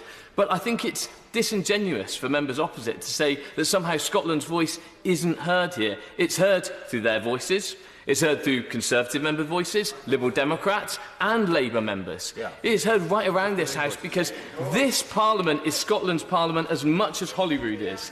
And that needs to be recognised. And people and my constituents need to stop being bullied by the SNP and pushed to make a choice between being Scottish or British. They can be proud of both and they can have confidence in both of their parliaments to deliver their public services. And what I won't take, Madam Deputy Speaker, lectures from the other side to talk about centralisation or ignoring the will of the people. Madam Deputy Speaker, if you want to have a model diagram of how to do that, look at the centralisation that takes part in Edinburgh, how powers have been stripped away from our local councils, powers and monies. We now have record budget deficits in spite of underspends in the central Scottish budget. So that means music tuition is cut in my constituency. It means the health boards are stretching in my constituency. It means public services are being suffering right across my constituency. And that's not because of Westminster, that is because of the Scottish Nationalist Party. And Madam Deputy Speaker, they should change the name. They're not the Scottish Nationalist Party, they are the selfish Nationalist Party. All they are concerned about, they have one reason for existence, and that is separation, that is division. Madam Deputy Speaker, we are the Conservative and Unionist Party. We have delivered on devolution, as we've always promised. We have stood up in this chamber, and actually we've challenged our own government ministers, as well as other members in this House, on issues like the EU, to make sure we get the right deal when it comes to EU citizens on the economic trade deal. And again, we'll see how that comes out in October. When we talk about devolution, we've got to look at virtually every single policy area that has been devolved. 20 years of devolution, 11 years of SNP management, and yet we see pretty much every core area is underperforming. In education, we've gone from first to third in the United Kingdom, and yet schools are still now cascading through international rankings. When you're looking at health, even after 20 years of devolution, we still have the lowest life expectancy of any part of the United Kingdom. I will give way. Does the honourable gentleman accept the verdict of the BBC that Scotland under an SNP government has the best performing NHS in the United Kingdom? No, because it's still facing the problems. 6 of its 7 targets. Exactly. 6 of 7 targets, mental health targets, is missing. Say that to the consultants. Say that to the constituents that have come to me, because they can't get certain surgeries in Scotland, but they can in England. This isn't about just saying, oh, wow, England's worse than us, so we must be amazing. There are challenges right across the United Kingdom, and that is the point of this place, is that we pull together when there are common challenges, but then we also deliver locally when we need to as well. Madam Deputy Speaker, a lot is said about respect tonight. It's always saying about respect for the Scottish people. And yet, what I can't understand is members opposite don't respect this Parliament. They certainly don't respect my constituents. And I have to say, I don't think they respect themselves. The conduct of the last few weeks, walking out through Prime Minister's questions, deliberately agitating in this chamber, and some of the incidents, and it may well be on both sides of the House, and that should be condemned on both sides if it is, but the incidents that are taking place, it doesn't do credit to any honourable members across this House, but it is being led by the Scottish National Party. And if as the honourable members have stated opposite, not just now, thank you, if the honourable members were genuine about their love for Scotland, about their care for Scotland, they wouldn't be agitating for a second independence referendum now, when Brexit isn't even decided. If they really cared about Scotland, they would wait until the deal is done. They would wait until we were very clear about the situation we've got and what the government had actually achieved for the United Kingdom, and then take a cold, hard look at the analysis and say, actually, are we better off in the United Kingdom or breaking out of the United Kingdom and splitting off to be a separate country? Yes, I will give way. I'm very grateful to my honourable friend for giving way, and I'm listening to this debate as a fellow Celt representing an English seat. My honourable friend has mentioned the word respect. I intervene on his speech, it could be on anybody's. We see rampant nationalism and nastiness all over Europe and elsewhere. No.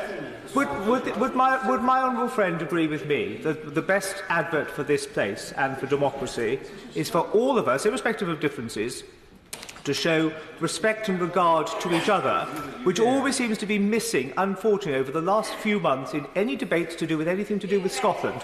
I thank my honourable friend for his intervention, and he's quite right, and he makes a very valid point from another part of this United Kingdom. Because, Madam Deputy Speaker, it's not just Scotland that's watching this evening, but it's also over 800,000 Scots that reside in other parts of the United Kingdom that are watching also, as well as English, Welsh, Northern Irish, and however many different nationalities reside in the United Kingdom. Because for any British citizen, this is their Parliament. They are the ones that elect us, and they are the ones that pay our wages. So I think respect needs to be given right across the United Kingdom to our individual constituents by both parties, but also to the rest of the United Kingdom as well.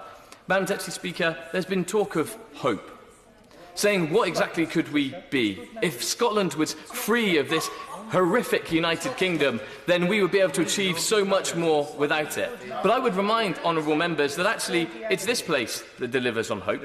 It's this place that established the National Health Service. The National Health Service now that honourable members opposite actually stand up now and try and criticise or indeed champion. It was set up in this chamber. I'm talking about this chamber.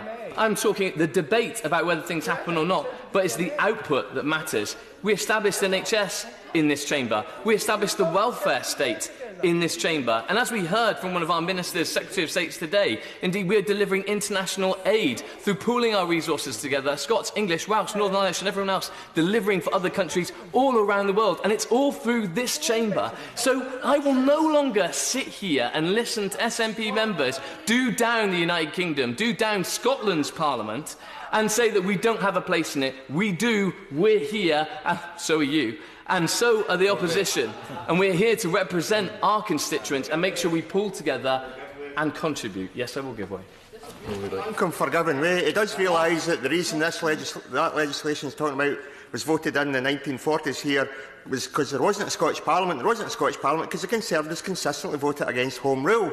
Maybe I need to go back to the history lesson that I gave at the beginning of the speech. There wasn't a Scottish Parliament because a Scottish king decided to unify the crowns to make one united kingdom, and then an act of union, a voluntary act of union, abolished both Scottish and English parliaments and made this place. That is the historical fact. We are a unitary state where the Westminster, in our current constitution, Westminster is the sovereign parliament of the United Kingdom. That is why we have directly elected members to this parliament, and that is why there are such hotly contested debates around the time of a general election in Scotland, because people know how important it is. They know that they're sending members to Westminster. They know the influence they will have. They know the difference that they can make. So don't do down my constituents and the energy they put into voting in a general election, because we matter, the Scottish Parliament matters, and so do our local authorities matter as well. And Madam Deputy Speaker, I would just finish on this. We're looking at the 21st century world. We're racked with challenges from climate change to different technological investments to also looking at international fracture from different countries all around the world. Yeah. Wouldn't it be great if somehow we could look to a place that would bring neighbours together, that would enable us to pool our resources together, to decide how to advance our NHS, how to advance our welfare, to make sure we get 20 billion extra for the NHS, to make sure we forward the cause of science and international diplomacy and international aid? Well, Madam Deputy Speaker, we have it.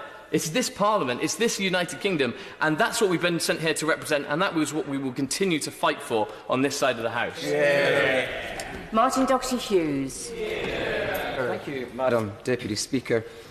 Since the principal creation of this political state in 1707, not through the Union of Crowns in, I believe, the 1603, between the nation of Scotland and England, and, of course, its subsequent expansion through the Acts of Union of 1800 with the nation of Ireland, and subsequent changes through the Articles of Agreement for a treaty between Great Britain and Ireland, signed on the 6th of December in 1921, as well as the creation of the three devolved administrations, Wales, Northern Ireland and, of course, Scotland. There can be no doubt, and I think there is agreement, that the political structure of these islands and the political relationship between this present political state and, yes, even through the Good Friday Agreement with the Irish state, is a fluid and ever-changing story. Therefore, it should come as no surprise, Madam Deputy Speaker, that this debate should be brought to the floor of the House tonight. Indeed, the premise of the sovereign rights of the Scottish nation, founded in its citizens, is an agreed reality, given that this House itself recognised the position through the right of the Scottish nation to participate in the referendum of 2014. The former Right Honourable Member, actually, for Finchley, went even further. In their memoirs, The Downing Street Years, the former Premier, who I never thought I would quote, was clear. The members opposite should listen. If, and that is the Tory party, sometimes seems English to some Scots, that is because the Union is inevitably dominated by England by reason of its greater population. The Scots, being in a historic nation, not my words, with a proud past, will inevitably resent some expressions of this fact from time to time. No. As a nation, they have an undoubted right to national self-determination. Thus far, they have exercised that right by joining and remaining, and in my words, even in 2014, remaining in the Union. But back to the Right Honourable Member for Finchley again. Should they determine on independence, no English party or politician would stand in their way, however much we might regret their departure. There will be many in this chamber, including myself, uncomfortable at giving a quote from the former Right Honourable Member for Finchley, and I think that's on all sides. Yet the Baroness's quote, the late Baroness, this quote illustrates the reality of the constitutional position of this existing political state. The reality of the claim of right, and I must say written in 1988, is another example of the expression of that self-evident truth, acknowledging as it does, the sovereign right of the Scottish people to determine the form of government best suited to their needs. It is a principle well versed and affirmed in ancient right that neither monarch or parliament, not one individual or a select collective, has dominion over the people. That is the nation, and that is Scotland. Now, more than ever, Madam Deputy Speaker, the importance of at least Scottish constituency MPs, and I would be grateful if there is a division this evening to see members from across the United Kingdom of Great Britain and Northern Ireland, that a reaffirming that long-held ancient principle is critical, given that the nation of Scotland, majority, and I must say my own constituency included, one which also voted for the liberation and regaining of the sovereignty of the nation of Scotland, it has now been dragged out of the family of European nations. But just some critical facts in terms of centralisation, in terms of Scotland. It should also, in terms of historical narrative, be reminded to members in this House, for those who have not been in local government in Scotland, that in the last reform of local government in Scotland was, of course, led by the present government of the United Kingdom, in which it rearranged the local governance of Scotland.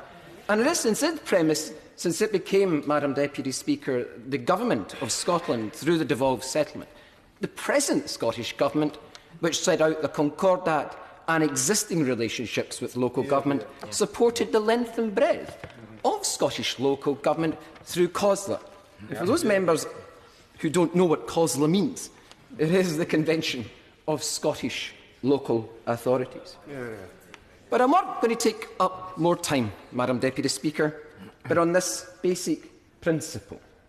This place, no matter how much members love it, should never seek to limit those constitutional realities, whether we agree with them or not.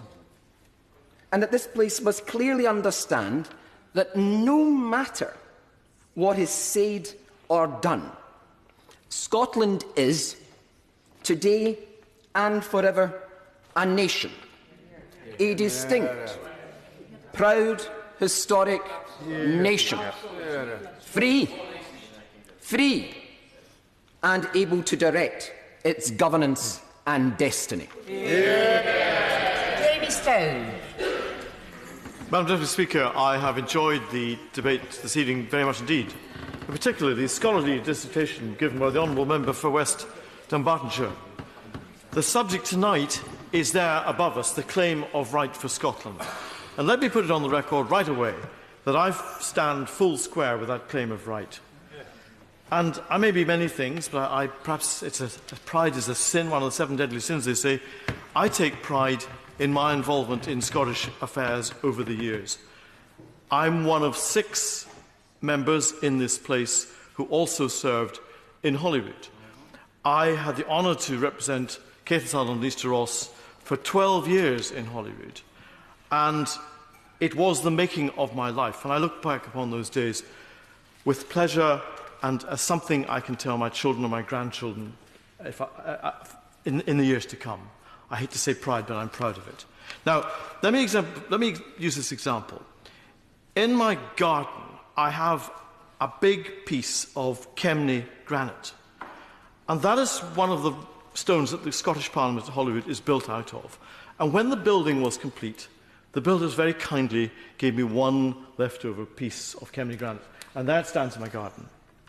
I was involved in building the physical structure of the Scottish Parliament, as the Secretary of State himself will recall.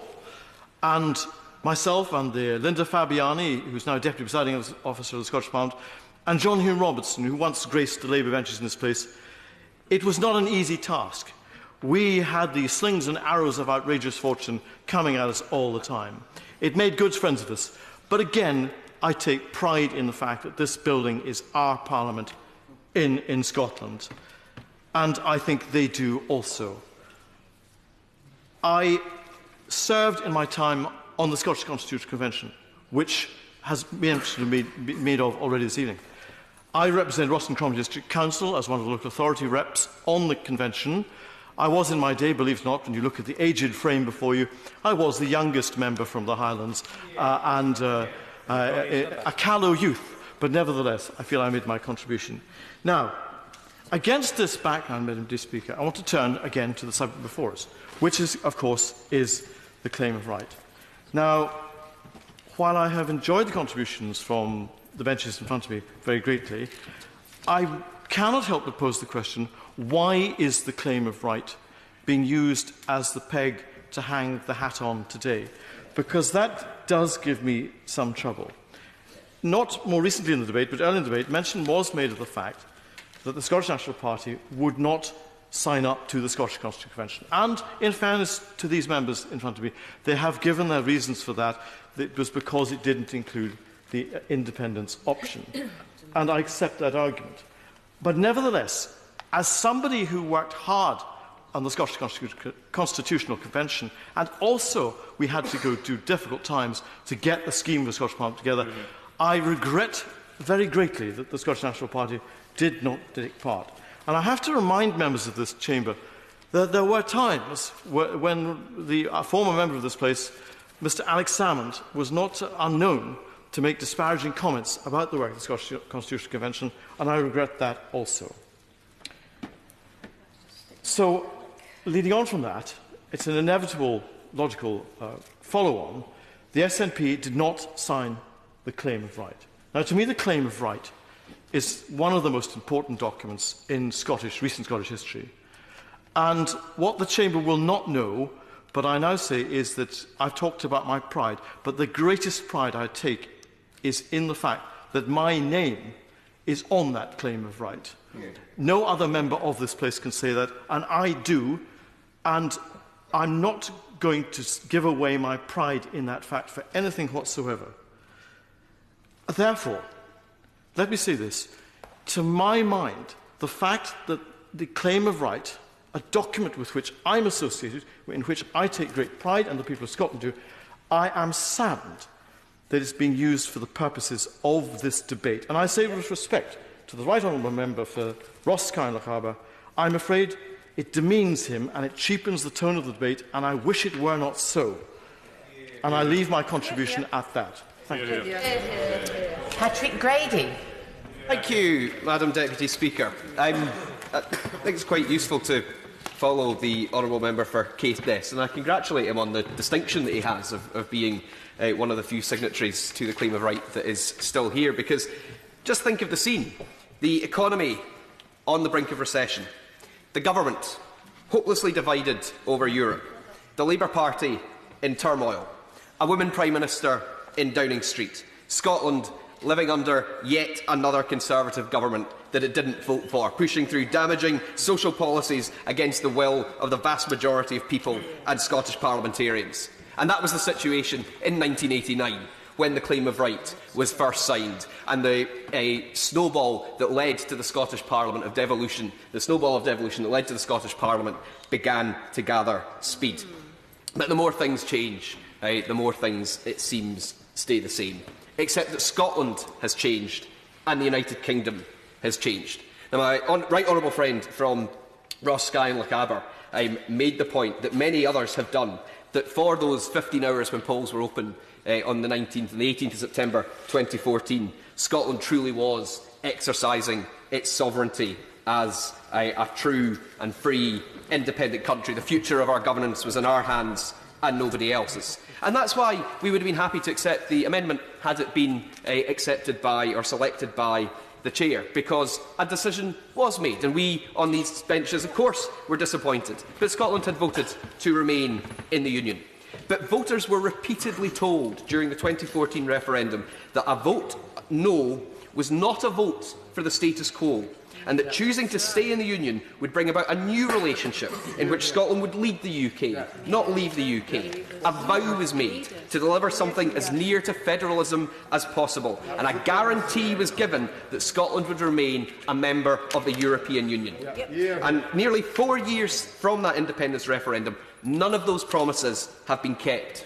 So there may have been a new status quo on the morning of the 19th of September 2014, but there was also a new status quo on the morning of the 24th of June 2016, when the United Kingdom that people in Scotland voted for ceased to exist. People in Scotland in 2014 voted for a United Kingdom that would be and would remain a member of the European Union, a United Kingdom that would guarantee people in Scotland freedom of movement for themselves and their goods, for their capital and their services across the continent. We were told by no less than Ruth Davidson, the leader of the Scottish Conservatives herself, that the way for Scotland to stay in the European Union was to vote no in 2014, and that has been ripped like a rug from out of under the feet of the people of Scotland. And that is why there has been a material change in circumstances, and that is why it is right that this House now comes to recognise the sovereign right of the people of Scotland. I give way to the member for Stirling. I'm grateful to the Honourable Gentleman for giving way. I was struck by the sincerity and passion of the speech of the Honourable Gentleman. He did say that he wondered why the claim of right was being discussed tonight, why it was being used as a peg to hang a hat on. And I wonder whether the Honourable Gentleman, who is a figure of authority in the parliamentary party of the SNP, would confirm it is not the intention of the Scottish National Party and government in Scotland to move our country to an illegal referendum. That this is not an excuse that the SNP is looking to create the pretext to have an illegal referendum. The fact is that the Scottish Parliament was re-elected in 2016, a new Scottish Government was formed with a mandate that if there was a material change in circumstances, it reserved the right to request an independence referendum. That request was made. A request for a Section 30 order was agreed by a majority of members of the Scottish Parliament. And that request is extant. It's still there. The First Minister has said it's been put on pause as a result of the 2017 UK general election, but the result of the 2017 UK general election was to return a majority of members from Scotland who support independence and who, at the very least, support the right of the people of Scotland to choose. But something very interesting has happened in this debate. Something very interesting has happened in this debate because the Secretary of State for Scotland and his honourable friends have said with a kind of shrug of the shoulders, oh, well, of course we accept this motion, as if this isn't really that big a deal. In 2012, Ruth Davidson and her Scottish Conservative colleagues in the Scottish Parliament were the only party to actively vote against the claim of right for Scotland when it was put to the Scottish Parliament. So although we hear from Liberal Democrat colleagues that the SNP didn't sign it in 1989 for reasons that are well rehearsed, it was endorsed by Scotland's Parliament in 2012, and the Scottish Conservatives actively refused to sign it at that point. So if the Secretary of State will now tell me what has changed and why they are now prepared to assent to that, I'll be very happy to take an intervention. Madam Deputy Speaker, what I'm going to set out to the House is just the evidence that it's always grievance. It was all... The grievance now is that we're supporting their motion. If we hadn't been supporting the motion, that would have been the grievance. This isn't about the claim of right, it's about building grievance so that they can build their case for independence.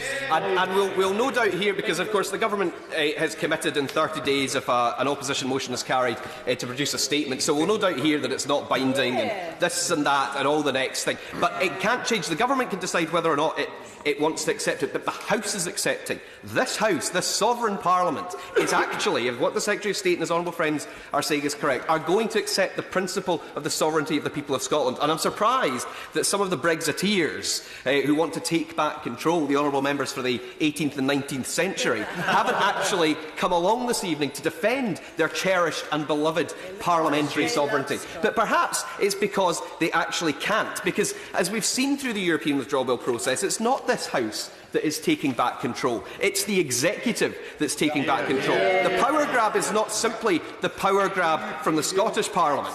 It's the power grab from this House, with the statutory instruments and the delegated authority and the ministerial fiat that has been and diktat that has been grabbed and taken by the content of the European withdrawal bill. That is the real power grab that is going on, and that is the undermining not just of the sovereignty of the people of Scotland, but in fact the sovereignty of the Westminster Parliament as they have traditionally seen it. But we have to remember, at the end of the day, we've heard from all of these different members about why hasn't the SNP brought this or that or the next thing. Well, in actual fact, we do on a day and daily basis talk about the issues that affect the members, that affect our constituents and the people of Scotland. And when they talk about the estimates debate that was heard yesterday, I would say to the Shadow Secretary of State, there was no Labour member from Scotland taking part in that debate at all, and that was a debate on the devolution spend and the Barnett consequentials. So I would simply say I was proud, as the member for Edinburgh from the Labour Party that spoke, I was proud to lead a debate on the claim of right in Westminster Hall. But that was a debate on that this House has considered. What we have today is an actionable, votable motion, and the Government has indicated for the first time that it is prepared to accept it. I'm very grateful to my honourable friend. He's making a very powerful speech. Is it not the case, if the Government accepts this motion tonight, then they're accepting the principle of the sovereignty of the Scottish people? If that follows, and if the Scottish Government has a majority and a mandate to ask for a referendum on a change of circumstances, is it not the case that the Conservatives opposite are duty-bound to follow that and make sure that the Government pushes through a Section 38 licence? Precisely. I think the Minister will have a chance to respond and sum up at the end of the debate. But I think this is why the Government has to... Point of order, Leslie Laird. The honourable member suggested that there was no member of the Labour Party at the estimates debate and did not speak. As the honourable gentleman will of course know, I was sitting on the front bench and I'm unable to intervene in that debate in that way. Well, the honourable lady has put that on the record, and I'm sure everyone in here will accept it. Patrick Grady. Yes, that's a very helpful statement of fact. It doesn't change the reality of the situation, that nobody spoke from the Scottish Labour benches. Anyway, I would simply say that we in this House, and it's some of the sort of partisanship that has been shown, it's not ideal, because we make no special claim to the claim. Point of order, Hugh Gaffney. Thank you very much, Madam Speaker. I would like to also, for the record, point out that I did speak in that debate. I made an intervention yesterday in that debate. The point of order should be addressed to me. I will respond. Again, the honourable gentleman has put what happened on the record, has made it very clear. But I would also say the debate is coming to a close. There are other people who want to speak, so I would urge people just not to have endless points of order. Patrick Grady. Yes, thank you, Madam Deputy Speaker. I mean, they come here and they complain that we want to talk about process and we're obsessed with individual constitutional issues, and then this is what we get. When the Scottish Parliament debated and adopted the Claim of Right in 2012, it didn't, and it wasn't being asked to endorse the principle of independence, but it was asked to acknowledge the principle of deciding on independence. And so the Claim of Right is not just an historical document or a scholarly debating point or an obscure document, as the member from Stirling said. It is a fundamental principle on which our democracy rests. And the UK Government, in accepting this tonight, are making a very serious and quite important point about maintaining the Union as a partnership of equals, and they need to understand that. We should, and this Tory Government in particular, perhaps in closing, Madam Deputy Speaker, should reflect on the famous words of the convener of the Scottish Constitutional Convention, Canon Kenyon Wright, who said at the opening of the Convention, "What if that other voice that we all know so well responds by saying, 'We say no, and we are the state'? Well, we say yes, and we are the people." I'm afraid I'm going to have to now impose a six-minute time limit. Patricia Gibson. Madam Deputy Speaker, I am delighted to speak in this debate today on the Claim of Right for Scotland, asserting as it does the sovereignty of the Scottish people, declaring the right of the Scottish people to determine the form of government that best suits their needs. And this is indeed a timely debate. I know some people in the Chamber have questioned why we're debating this. This debate could not be more timely, because we need to do all we can to ensure the wishes of the people of Scotland are respected. 20 years into devolution, the Scottish Parliament's powers are under threat with a power grab by the party which fought tooth and nail against the very establishment of that Parliament and has never fully got behind it or truly believed in it. I'm not going to talk tonight, Madam Deputy Speaker, about independence because the Tories and the Labour Party have talked about nothing else and they accuse us of being obsessed. And I would remind them, when they talk about independence, as they incessantly do, that in 2016 the SNP government have a mandate to hold a referendum given the material change in circumstances. So perhaps, if they're so concerned about the will of the people, they should reflect on that. We had a referendum in Scotland on EU membership, for which there is no evidence that the people of Scotland wanted. We in Scotland voted to remain in the EU by a very convincing majority, and now we are being removed against our will from a family of nations of which we wish to remain part. Now, we were told tonight, Madam Deputy Speaker, by the benches opposite, that what we really should be doing is waiting to see how Brexit unfolds. Well, let's look at how Brexit is unfolding. The Chancellor disagrees with the Foreign Secretary. The Foreign Secretary disagrees with the Prime Minister. The Prime Minister disagrees with the Secretary of State for the Environment. The Secretary of State for International Trade has his head stuck firmly in the sand and says it's all going well. And there's nothing to see here, so just move along. And the Secretary of State for exiting the European Union doesn't seem to know how the final deal on Brexit will be. And this is even before we get to this week's antics in which the honourable gentleman opposite was involved. If anyone thinks that we should wait to see how Brexit is unfolding, I think we should buy some popcorn, if it were not so serious.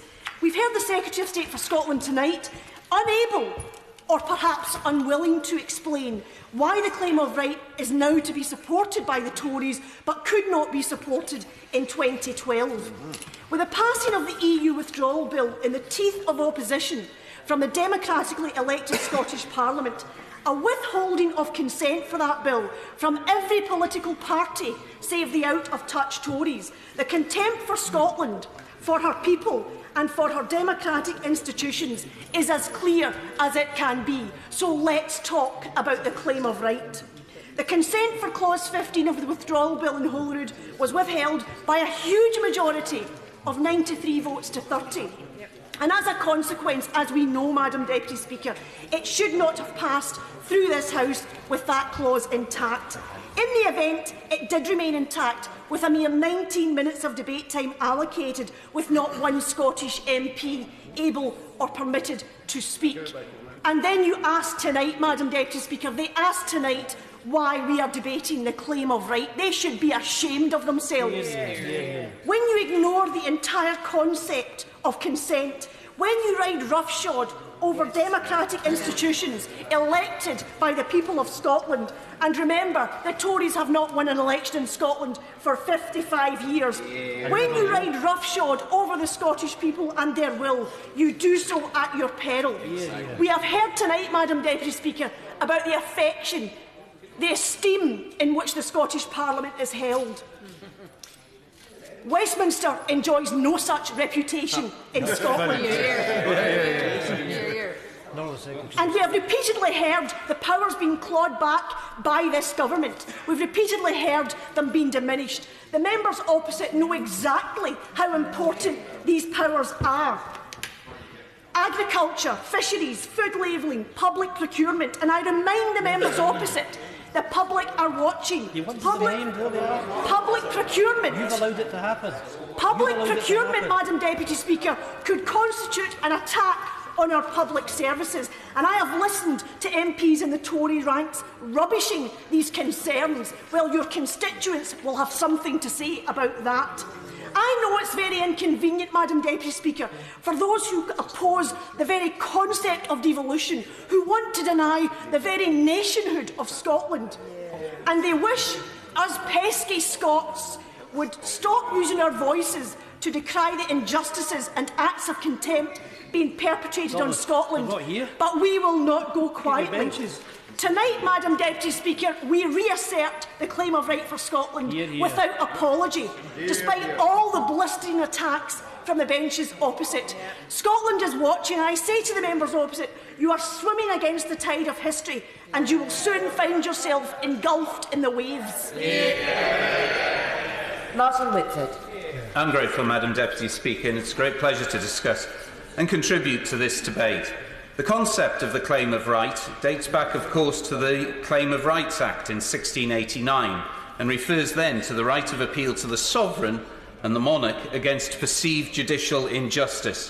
The 1689 Act gave access to the then Parliament of Scotland, where the monarch in Parliament sat. The Act of Union led to the abolition of the Parliament of Scotland, and the right then transferred to the House of Lords, now, of course, the United Kingdom Supreme Court. And the concept of that right was taken by the Scottish Constitutional Convention in 1989 to grant the sovereign right of the Scottish people to determine the form of government best suited to their needs.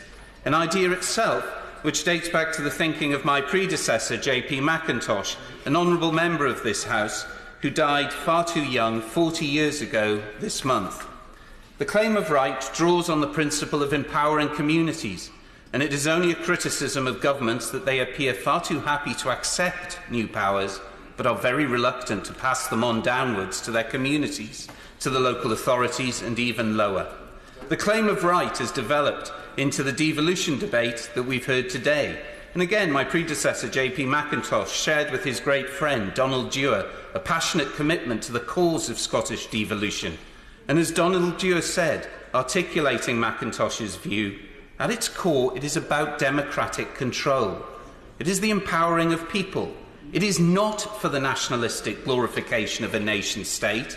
It was never Scotland right or wrong, but about good government, about an equitable democracy that borrows, elevates and creates opportunities for the citizen.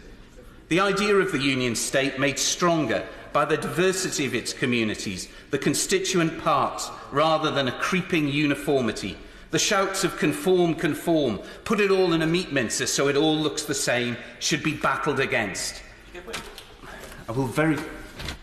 Thank my honourable friend for giving way on that very important point that he's making. Is it not the reality in practice that this Parliament, far from being at odds with the principles of the claim of right, has actually energised and activated the claim of right by repeatedly, in practice, devolving powers down through numerous examples through the last 50 years, from the European Economic Area through to the devolution amendments, devolution referendums of the last few years? I'm grateful for that intervention. It's right to say that power's gone down, but too often powers stick in one place instead of being handed down, and we look at the crisis in our local authorities in Scotland, where they've had powers taken back into the centralised government. And we stand here today between a party whose sole aim is a nationalistic independence, flag-waving, shouting, and a party who, with all respect, fail to see the true potential of devolution, the goal of a stronger, kinder union, a fairer union, that our communities have a stake in, not just in the results of a decision, but also in that decision-making power. We live at a time of world challenges, a choice made to stand differently to Europe, a decision that saddens me, but one I respect. But we must still stand as part of a Europe. The claim of right underpins not a set type of governance. It is a reality that the form of governance should be influenced by, borrowed from, elevate and create the opportunities of the citizens that sign up to it. And as J.P. Mackintosh said, and it stands in testament to the fluid ideas that underpin the demands of a citizen, it is not beyond the wit of man to devise institutions to meet those demands. I'm grateful, Madam Deputy Speaker. Joanna Cherry. Thank you, Madam Deputy Speaker. Earlier on in this debate, I intervened on the Secretary of State for Scotland to ask him whether he supported the principle of self-determination in Article 1 of the Charter of the United Nations, and I was very pleased that he said that he did. And for those who need reminding, what Article 1 says is that all peoples have the right to self-determination, and by virtue of that right, they freely determine their political status and freely pursue their economic, social and cultural development. Now, of course, the reason why we've brought this motion today is because of what has occurred since the people of Scotland last voted in relation to their self-determination in 2014, the Brexit vote. Because, of course, the implications of Brexit for Scotland's economic, social and cultural development are enormous. And that's why we wish to reassert today the right of the Scottish people to self-determination. But it's been very pleasing, Madam Deputy Speaker, that there have been a number of very significant concessions from other parties during the course of this debate. The Honourable Member for Murray has said that he accepts the sovereignty of the Scottish people. I'm sure that may come as a surprise to some of his colleagues who aren't here this evening from English constituencies, who so often tell us that it is this Parliament and this Parliament alone that is sovereign. But he's made that concession. I'll take an intervention in a moment.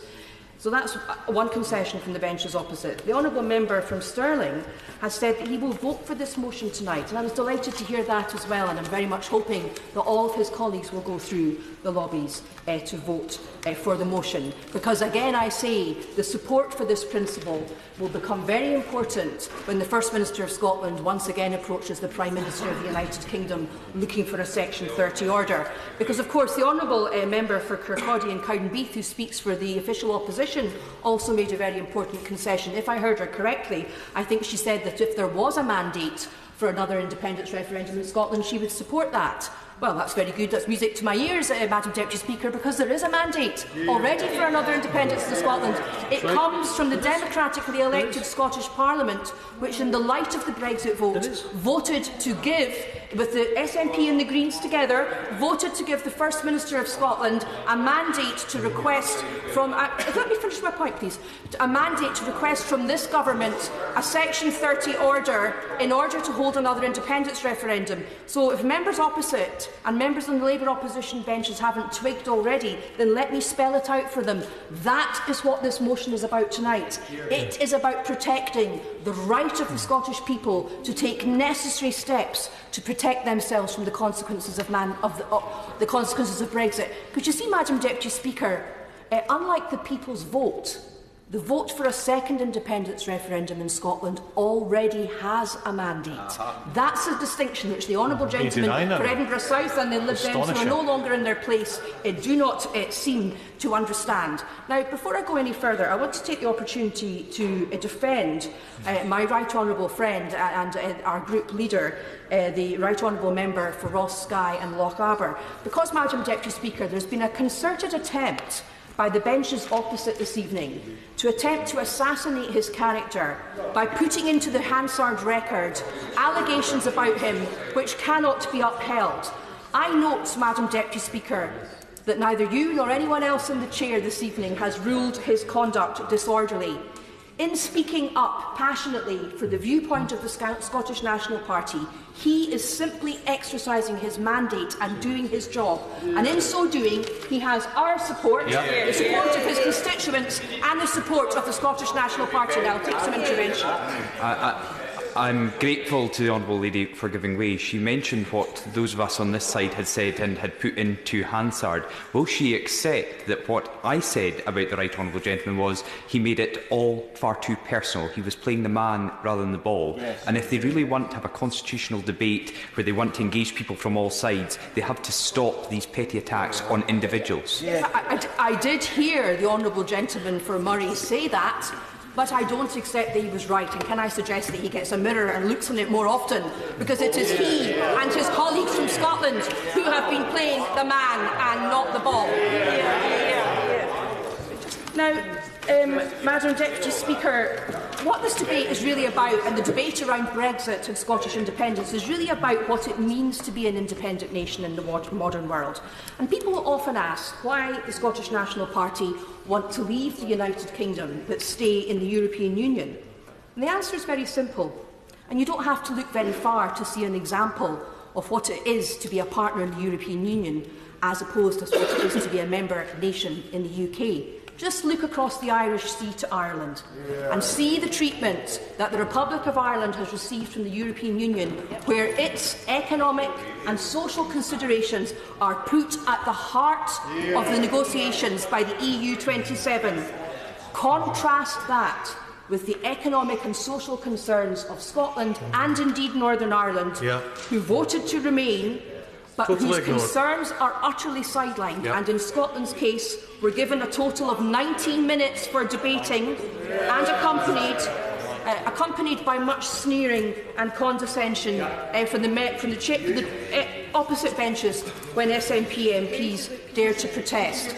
Now, what I would like to say to the benches opposite is that their sneering and their condescension is not a good look. And what I'd ask them to... No, I won't give way. I want to develop my point. What I'd ask them to reflect upon is the impression that their behaviour is likely to have on voters in Scotland, when, as seems likely for the reasons admirably elaborated by my honourable friend, this current Tory government collapses under the weight of its own division and they're forced to go to the country again in another general election. Because I suggest to them that their role as lobby fodder and the way in which they have sneered and condescended when the SNP have attempted to protest about the lack of time given to devolution and the impact of Brexit and devolution in this chamber, I suggest to them that it will not serve them well. So, Madam Deputy Speaker, the disparity between the treatment of the Republic of Ireland within the European Union and the treatment of Scotland within the United Kingdom illustrates very clearly why I and my colleagues wish to leave the Union of the UK but remain within the European Union. The European Union... No, I won't give way. I won't give way. I don't have long left and I'm not going to give way. The European Union is a union of equals. The United Kingdom is not a union of equals. The United Kingdom is not a union of equals because Scotland is not treated as an equal partner in this union. We want to be in a union where we're an equal partner. And if the honourable members opposite would just for a moment stop trying to shout me down, I want to finish by answering a point made by the Secretary of State for Scotland when he said that the Sewell Convention was a pillar of the devolution settlement. What I would suggest to him is that the insertion of the word normally put a pretty big crack in that pillar. And the thought I would like to leave him with is, if he was building a house to live in, would he build it on top of a pillar which only normally stood up? Speaker, for calling me to speak in this important debate. Today, Madam Speaker, I've been dealing with the death of a young constituent, Alicia McPhail, and I offer my condolences to the family and support to her family and friends in this dark time. I have been in a meeting with the Scottish Affairs Committee dealing with very important issues around immigration. I have been making representations to ministers on the future of our trading policy if and when we are able to negotiate a deal to leave the European Union. These are important issues that impact on the day-to-day goings-ons of the people of Coatbridge, Christton and Bellshill, across Scotland and indeed the United Kingdom. Far more important than the narrow obsession with the constitutional issues that seem to occupy the members of the SNP benches. I want to be brief today, Madam Speaker, and I start with the fact that I am very firmly of the view that the people of Scotland are sovereign. They have the ultimate say. They are our boss, and they are the people of Scotland who have the right to determine and form a government best suited to their needs. This is a principle that I believe in, and importantly, it is a fundamental principle that the Labour Party is very proud of. It was a Labour government that restored the power to the people of Scotland. It was a Labour government that allowed the people of Scotland to vote in the Scottish Parliament elections and elect a Scottish government. And in September 2014, that principle was honoured. The people of Scotland decided that our country was stronger together and the values and objectives of the Union were held together. My socialism has no borders. The motion before us asks us to endorse the principles of the claim of right, like it was endorsed in 1989. I do just wonder if any members of the SNP benches can remind us, when they speak, how many members of the SNP signed the claim of right in 1989. In fact, there were only two parties who didn't sign the claim of right, the actual Tories and the Tartan Tories. And I say to the SNP, if they want to demonstrate their commitment to standing up for Scotland, they should have chosen another topic, because their record isn't strong in this issue. And the House will be interested to know that the claim of right was first signed in 1989 by all Labour MPs, with the exception of Tam Dalyell. The Tories didn't sign up to the Scottish Constitutional Convention or the Claim of Right because they were opposed to devolution. And the SNP didn't sign up to the Scottish Constitutional Convention or the Claim of Right because it didn't consider independence at the time. The people of Scotland are tired of constitutional debates. They want the government here and the government in Holyrood to work. A Labour Party led by a government in Scotland and a government in Westminster will do that. I welcome the opportunity to remind the House of my belief in the people of Scotland, my passion for representing and standing up for them, and that means focusing on jobs, welfare, Europe, and ensuring the people of Scotland don't pay the price for the Tories in Europe and the SNP in Scotland. Thank you. Tommy Shepherd.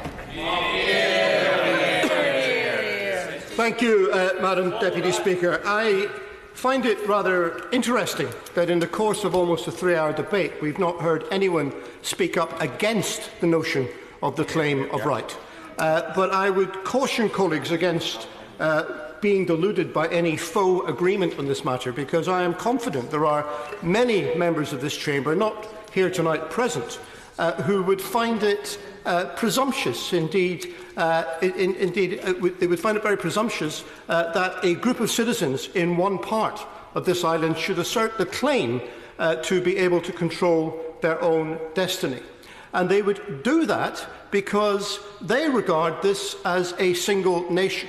And they regard the people of Scotland, whilst important, as having no other rights than the people of the West Midlands or East Anglia. I'm pleased, I think, to recognise that most contributors to the debate tonight realise that the basis of our constitution is different than that. And in fact, we may have a single polity, but we have a multinational country which is based on serial acts of union that bring its component parts together. Because once we understand that, then the claim of right itself has to be the intellectual corollary of that position, because a union can only be maintained by consent. And if the people of Scotland do not therefore give their consent to maintaining it, it will naturally fall. Now, this idea of popular sovereignty of the people of Scotland is quite an old-fashioned one. In 2 years' time, we celebrate the 700th anniversary of the Declaration of Arbroath. And that is a document worth looking at. It was, in fact, a letter from the nobles of Scotland to the Pope at the time asking for him to intervene, and much of the language is archaic and much of it is reverential. But yet in there is the grain of something that was never before expressed.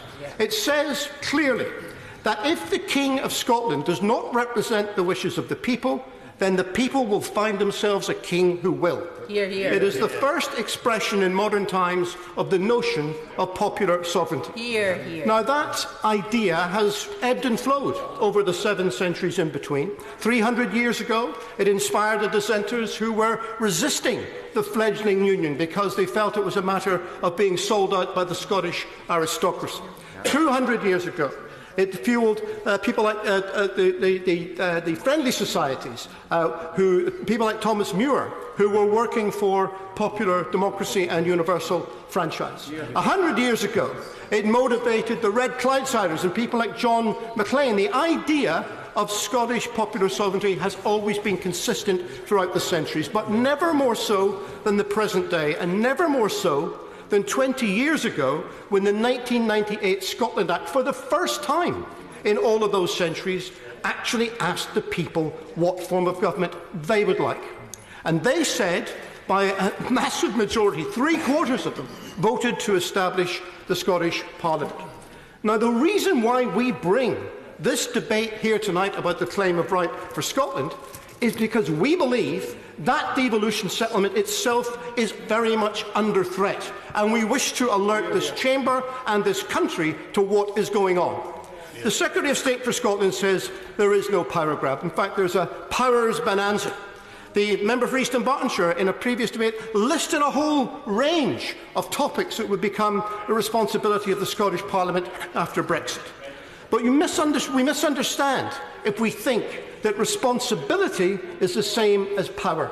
Because what is happening at the same time as these areas of responsibility being transferred to the Scottish Parliament is that the Scottish Parliament's ability to do anything about them is being limited and constrained like never before. It is intended that in so many areas, not just the ones transferring from Brussels, but areas which are currently the exclusive competence of the Scottish Parliament, it is intended that in the future these will be subject to UK-wide frameworks. Now, we don't yet, and I see today's Fishing White Paper does not yet have an idea as to exactly how these frameworks might work. We have so far been talking about the principle, but it's the principle that's important. Picture a UK-wide committee to talk about fishing policy. The interests of Scottish fishermen will be represented by the Scottish Government, likewise Welsh and Northern Irish. But who will speak for the fishermen of England? Well, that will be DEFRA. That will be a committee and a department of Westminster who will do that. And at the same time, if there is a divergence of opinion or a difference of view, then it will be DEFRA who will determine what actually happens. And that means not a partnership. That means that the devolved administrations will be subject to and subservient to the will of the majority. And the Secretary of State may say that Scotland is part of the UK, but I tell him Scotland is not part of England. And effectively, that is what that arrangement would lead to. Now, we talked about 2000. So, is there an intervention coming? We talked about I would just like to take issue with the honourable gentleman's statement of Scotland not being part of England, when in fact Scotland has never been, or certainly in the life of this Parliament, never been part of England, and that is not what the Secretary of State said. No. I think he might have prepared that better. And the point I was making is that, in effect, it will make Scotland and Wales and Northern Ireland, for that matter, subservient to the will of the government in this place. And that is contrary to the whole spirit of devolution. 20 years ago, when the architects of devolution, Donald Dewar in this House and John Sewell in the other, were framing the proposals, they understood the need to try and make sure that this was seen as a genuine commitment to the decentralisation of political power. Therefore, they enshrined a principle that said that if there are matters devolved to the Scottish Parliament, then this place will not interfere in those matters and will not determine anything about them without the consent of the Scottish Parliament. That principle has stood for 20 years and not been challenged across the House. And yet last week, Mr. Speaker, we made history. For the first time, a piece of legislation in the United Kingdom became law, which required the consent of the Scottish Parliament, which was not given. And that is a problem for everyone, and it will have to be addressed. Many members have questioned our motives in bringing this debate. I fear we're running out of time, so I won't take his intervention. Many members have talked about the referendum of 2014 and the idea, and my leader expressed this so well in his opening remarks. For those 15 hours on the 18th of September 2014, sovereignty was genuinely in the hands of the people of Scotland. They had a choice to make between two alternate futures, and they chose one. Now, I don't agree with the choice that they made, but I fully respect it, and I respect it completely as a decision that they took. But I tell you this, in the same way that a dog isn't only for Christmas, sovereignty isn't only for the 18th of September 2014. Sovereignty means that you have the ability to change your mind if the circumstances around you change. You have the ability to adapt and take a new view. And the Shadow Secretary of State for Scotland said, as my honourable member for Edinburgh South West has commented, she asked us to imagine a situation where a Scottish Parliament might be elected, where a majority of its members had stood on a manifesto suggesting that the people should be consulted in a referendum, and if that majority were then to vote in the Scottish Parliament and that to become the policy of the Parliament, it would be inappropriate for this Parliament to stand in its way. That was her suggestion, and I agree with it. The problem is that I say to her This is not a matter of hypothesis for the future. This is real. 26 months ago, that is exactly what happened in the Scottish general election, and a mandate was sought for and a mandate was given. And as others have said, that mandate is extant.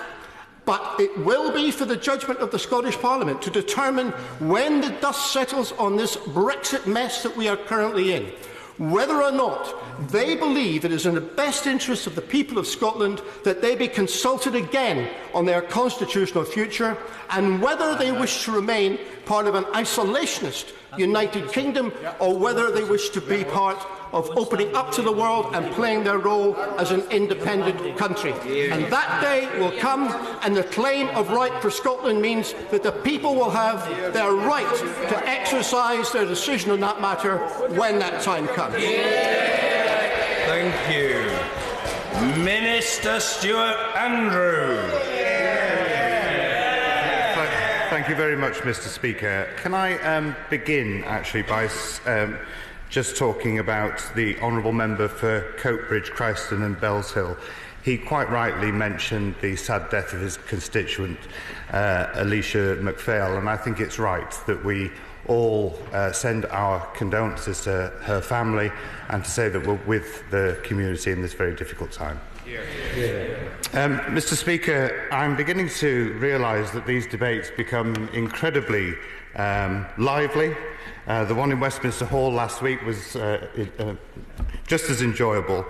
And I'm very pleased to be able to respond to this debate today. As my right honourable friend, the Secretary of State for Scotland, has said and suggested, this debate, frankly, has served Scotland no real purpose. As he said, we could have debated our preparations for leaving the EU, or for the economy, or how to address the many and varied failings of the Scottish Government. And I would add that we could have also debated the expansion of Heathrow Airport and the very many benefits that will bring to Scotland in terms of extra routes and greater opportunities for exporters. It is no surprise that we are not debating that issue, of course, because the SNP refused to support it. They refuse to support it not because it's good for Scotland, they actually agree that it is, but because they believe their stance would be good for the Scottish Nationalist Party. And that, I'm afraid, Mr. Speaker, is this debate in a nutshell. It's not about what is right for Scotland, it is about what serves the self-interests of the Scottish National Party. I'll happily give way. Grateful to the Minister for giving way. Can the Minister name one route that was guaranteed by the UK Government to Heathrow in the National Planning Statement? Well, as you will know, there are 15% routes that are guaranteed for regional connectivity. And the fact is that he's turned down the opportunity for his own country to have better connectivity to the rest of this country and to the rest of the world. He talks about wanting to stand up for Scotland. He should take part in the debates that happen here and vote in them, rather than walking out as he did at Prime Minister's questions. Now, Mr. Speaker, the claim of right was about devolution, and we support devolution. This government has consistently supported devolution ever since it was backed by the people of Scotland in a referendum in 1997. And it was the Scottish people who reaffirmed their support for devolution in the independence referendum of 2014. We have shown our support with the Scotland Act of 2016, which transferred wide-ranging powers over tax, welfare and much more to Holyrood, and we continue to show our support for devolution as we prepare to leave the EU. Scores of powers previously held in Brussels will flow to the Scottish Parliament, and we are working with the Scottish Government to ensure Scotland and the whole of the UK are ready. In doing so, we are listening to the people of Scotland. We are respecting the votes that they cast in 1997 and in 2014. We are respecting their rights as expressed by the authors of the Claim of Right. The truth is, though, that the SNP cannot bring themselves to show the same respect. They refused to sign the Claim of Right because it had nothing to do with their cause of independence. They saw devolution only as a stepping stone to independence, and they have shown themselves to be equally opportunistic when it comes to breakfast.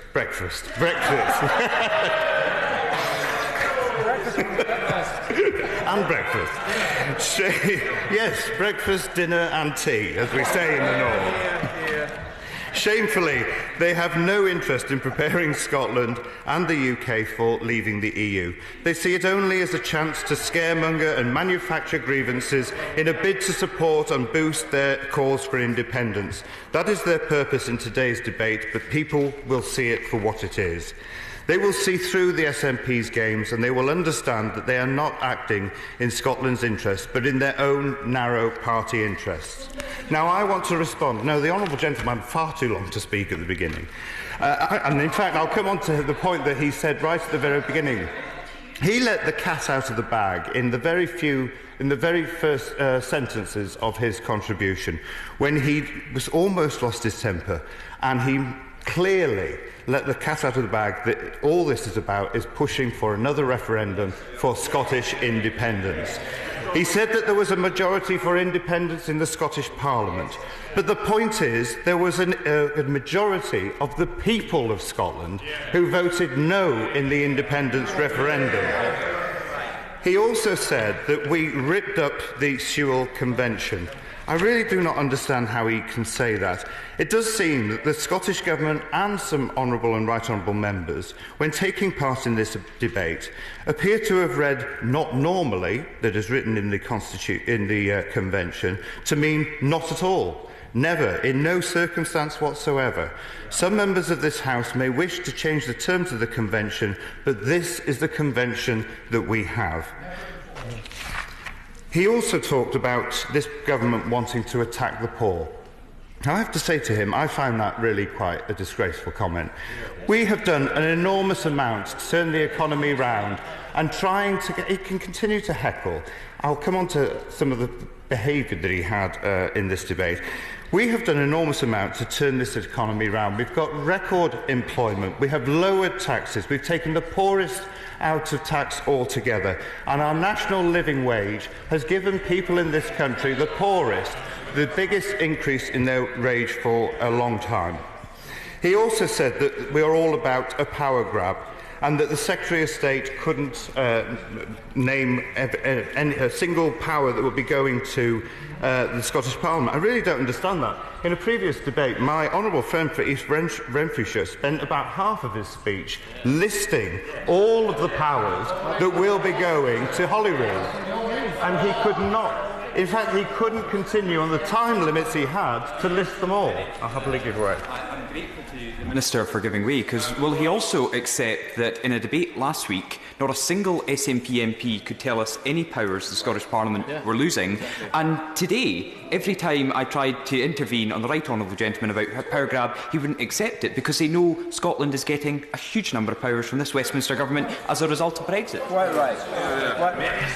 My honourable friend is absolutely right, and this is part of the process that the SNP are trying to use. They're trying to create an image that the government are trying to take powers away from Scotland, when the fact is that when those powers come from Brussels, when we leave the EU, we will be transferring those powers to the Scottish Parliament. That is why Nicola Sturgeon herself has had to increase the size of her cabinet, because they have more responsibility. Not my words, they were her words in answer to why we were increasing. Point of order, Mr. Speaker, can I just clarify what has been going on here? Because what is happening through the withdrawal bill, that powers which are reserved under the Scotland Act are being taken back by Westminster. That's the reality and that's the fact. There are no powers that are being gifted by Westminster, and the Minister is simply wrong. But unfortunately, it suffers from the grave disadvantage of not even approximating to or imitating a point of order. As the cheeky grin on the right honourable gentleman's face testifies, he knows he was declined when he sought to intervene, and therefore he opted for the somewhat cheeky ruse of a bogus point of order. But he has made his point. Minister. Thank you, Mr. Speaker. And also, I want to challenge the assertion that's been made by various members of the Scottish Nationalists that my honourable friends who are representing Scottish seats should stand up for their constituents. Well, I have the privilege of working with them on a regular basis, and I can tell you that is what they do day in, day out with great force, regularly meeting ministers from all sorts of departments in this government to fight for the corner not just of their constituents but for the whole of Scotland. Mr. Speaker, I also refer to other points that were made. My honourable friend from Murray obviously talked about the tone of this debate. I have to say I was surprised at the way interventions were rejected by the leader of the SNP. There are ways that we behave ourselves in this House. He talked about important issues about education and health. Point of order, Joanna Cherry. I hope it is a point of order, not a point of frustration. Repeatedly this evening, members opposite have sought to suggest that my right honourable friend, the member for Rossguy and Lochaber, has done something disorderly. Can the Speaker confirm for the record that he has done nothing disorderly and has not been ruled disorderly this evening? It's character assassination, Mr. Speaker. Right honourable gentleman to be disorderly. I think I said to him at one point it was perhaps a bit off to say sit down to the Minister, but in terms of the general conduct of the right honourable gentleman, it has been abrasive, but it has not been disorderly. Minister. Mr. Speaker, I didn't say that the right honourable gentleman was disorderly. I just simply said that the tone and the behaviour I didn't think was appropriate for this debate. Very well, point of order. The question be now put. This is effectively the closure. As members of the opinion say aye. The contrary, no. I think the ayes have it. The ayes have it. The question is the motion as on the order paper. As many as are of that opinion say aye. Aye. Of the contrary, no. I think the ayes have it. The ayes have it. I'm genuinely sorry that the honourable gentleman member for Pudsey was not able to conclude his speech, and I say that simply because he is the very embodiment of courtesy in the House. But I'm afraid that's sometimes the way the cookie crumbles. No personal discourtesy is intended to the honourable gentleman. Motion number 6 on local government. The whip to move. Thank you. The question is as on the order paper. As many as are of that opinion say aye. Aye. Of the contrary, no. I think the ayes have it. The ayes have it. Order. Petition Nick Dakin. Thank you, Mr. Speaker. Mental health services are a very important part of the provision in North Lincolnshire, and I pay tribute to Catherine Lydon and others who've helped to pull this petition together of many hundreds of people locally concerned about the closure of Sandfield House, which provides important and effective mental health services to local people. To the House of Commons, the petition of residents of North Lincolnshire declares that Rotherham, Doncaster and South Humber Mental Health NHS Foundation were given notice to cease operating at the site of Sandfield House by North Lincolnshire Council, and further notes that the closure of the community resource would affect more than 1,000 people who are being treated there. The petitioners therefore request that the House of Commons urges the Government to intervene with North Lincolnshire Council to stop the closure of Sandfield House, and the petitioners remain, etc. Thank you.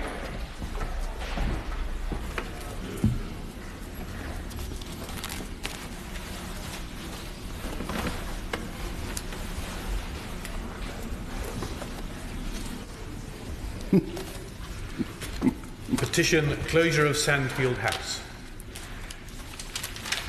Thank you. Order. There are a number of petitions, colleagues, to be presented on home education, draft guidance and consultation. and I hope that it will be of assistance to the House if I set out how we shall proceed. John Howell will present his petition in the usual way and bring it to the clerk at the table, who will read out the title. Subsequent members should proceed directly to the petition's bag at the back of the chair. I shall call the next member immediately after the previous member has finished speaking.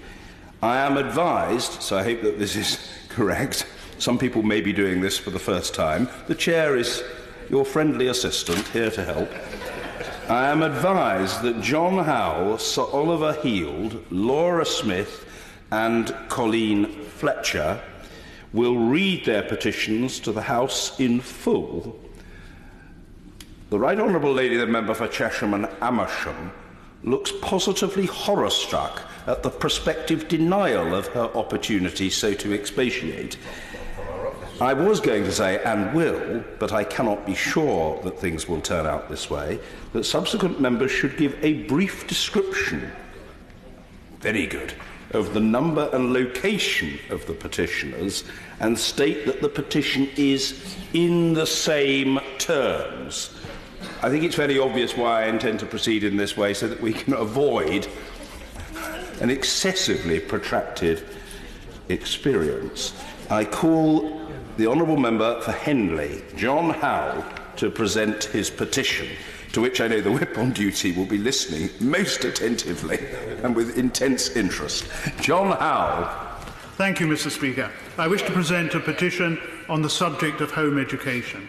The petition reads, to the House of Commons, the petition of petitioners from the Henley constituency, and in addition, constituents of the member of South Derbyshire, and from the members for Beverley and Holderness, Bexley Heath and Crayford, Bournemouth East, Chingford and Wood Green, Coventry South, Devizes, Eastbourne, Gainsborough, Hampstead and Kilburn, Hereford and South Herefordshire, Holborn, St Pancras, Lichfield, Maidstone and the Weald, Meriden, Newark, Nuneaton, Reading West, Rochester and Stroud, Sevenoaks, South Swindon, South Southampton Itchen, Staffordshire Moorlands, Stone, Tewkesbury, West Dorset, West Worcestershire, Wimbledon and Woking to be included in the mass petition.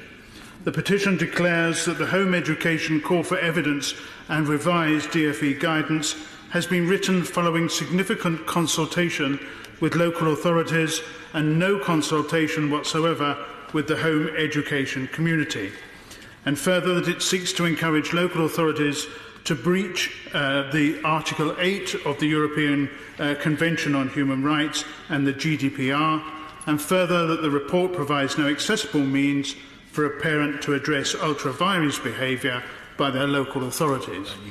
The petitioners therefore request the House of Commons to urge the Government to withdraw the draft guidance and the consultation until it has put in place an accessible and workable complaints procedure and further has consulted with home educating parents, as it has with local authorities, on what the contents should include, and the petitioners remain, etc., etc.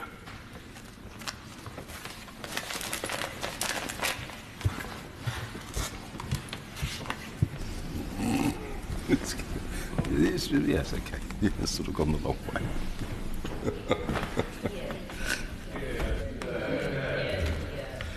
Petition, home education, draft guidance and consultation. Thank you. Petition, Sir Oliver Heald. Mr. Speaker, the petition of residents of Letchworth Garden City shares the same concerns as have been explained by my honourable friend for Henley, and the petitioners therefore request the House of Commons urges the Government to withdraw the draft guidance and consultation until it has put in place an accessible and workable complaints procedure and further consulted with home educating parents, as it has with local authorities, what contents should include. The petitioners, 24 in number, remain, etc.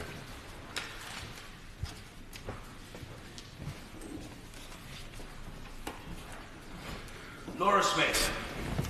Speaker, I am presenting this petition today on behalf of home educators in my constituency of Crewe and Nantwich who feel that there has been a failure to consult with them as stakeholders in the creation of the new guidelines going against government policies on consultation.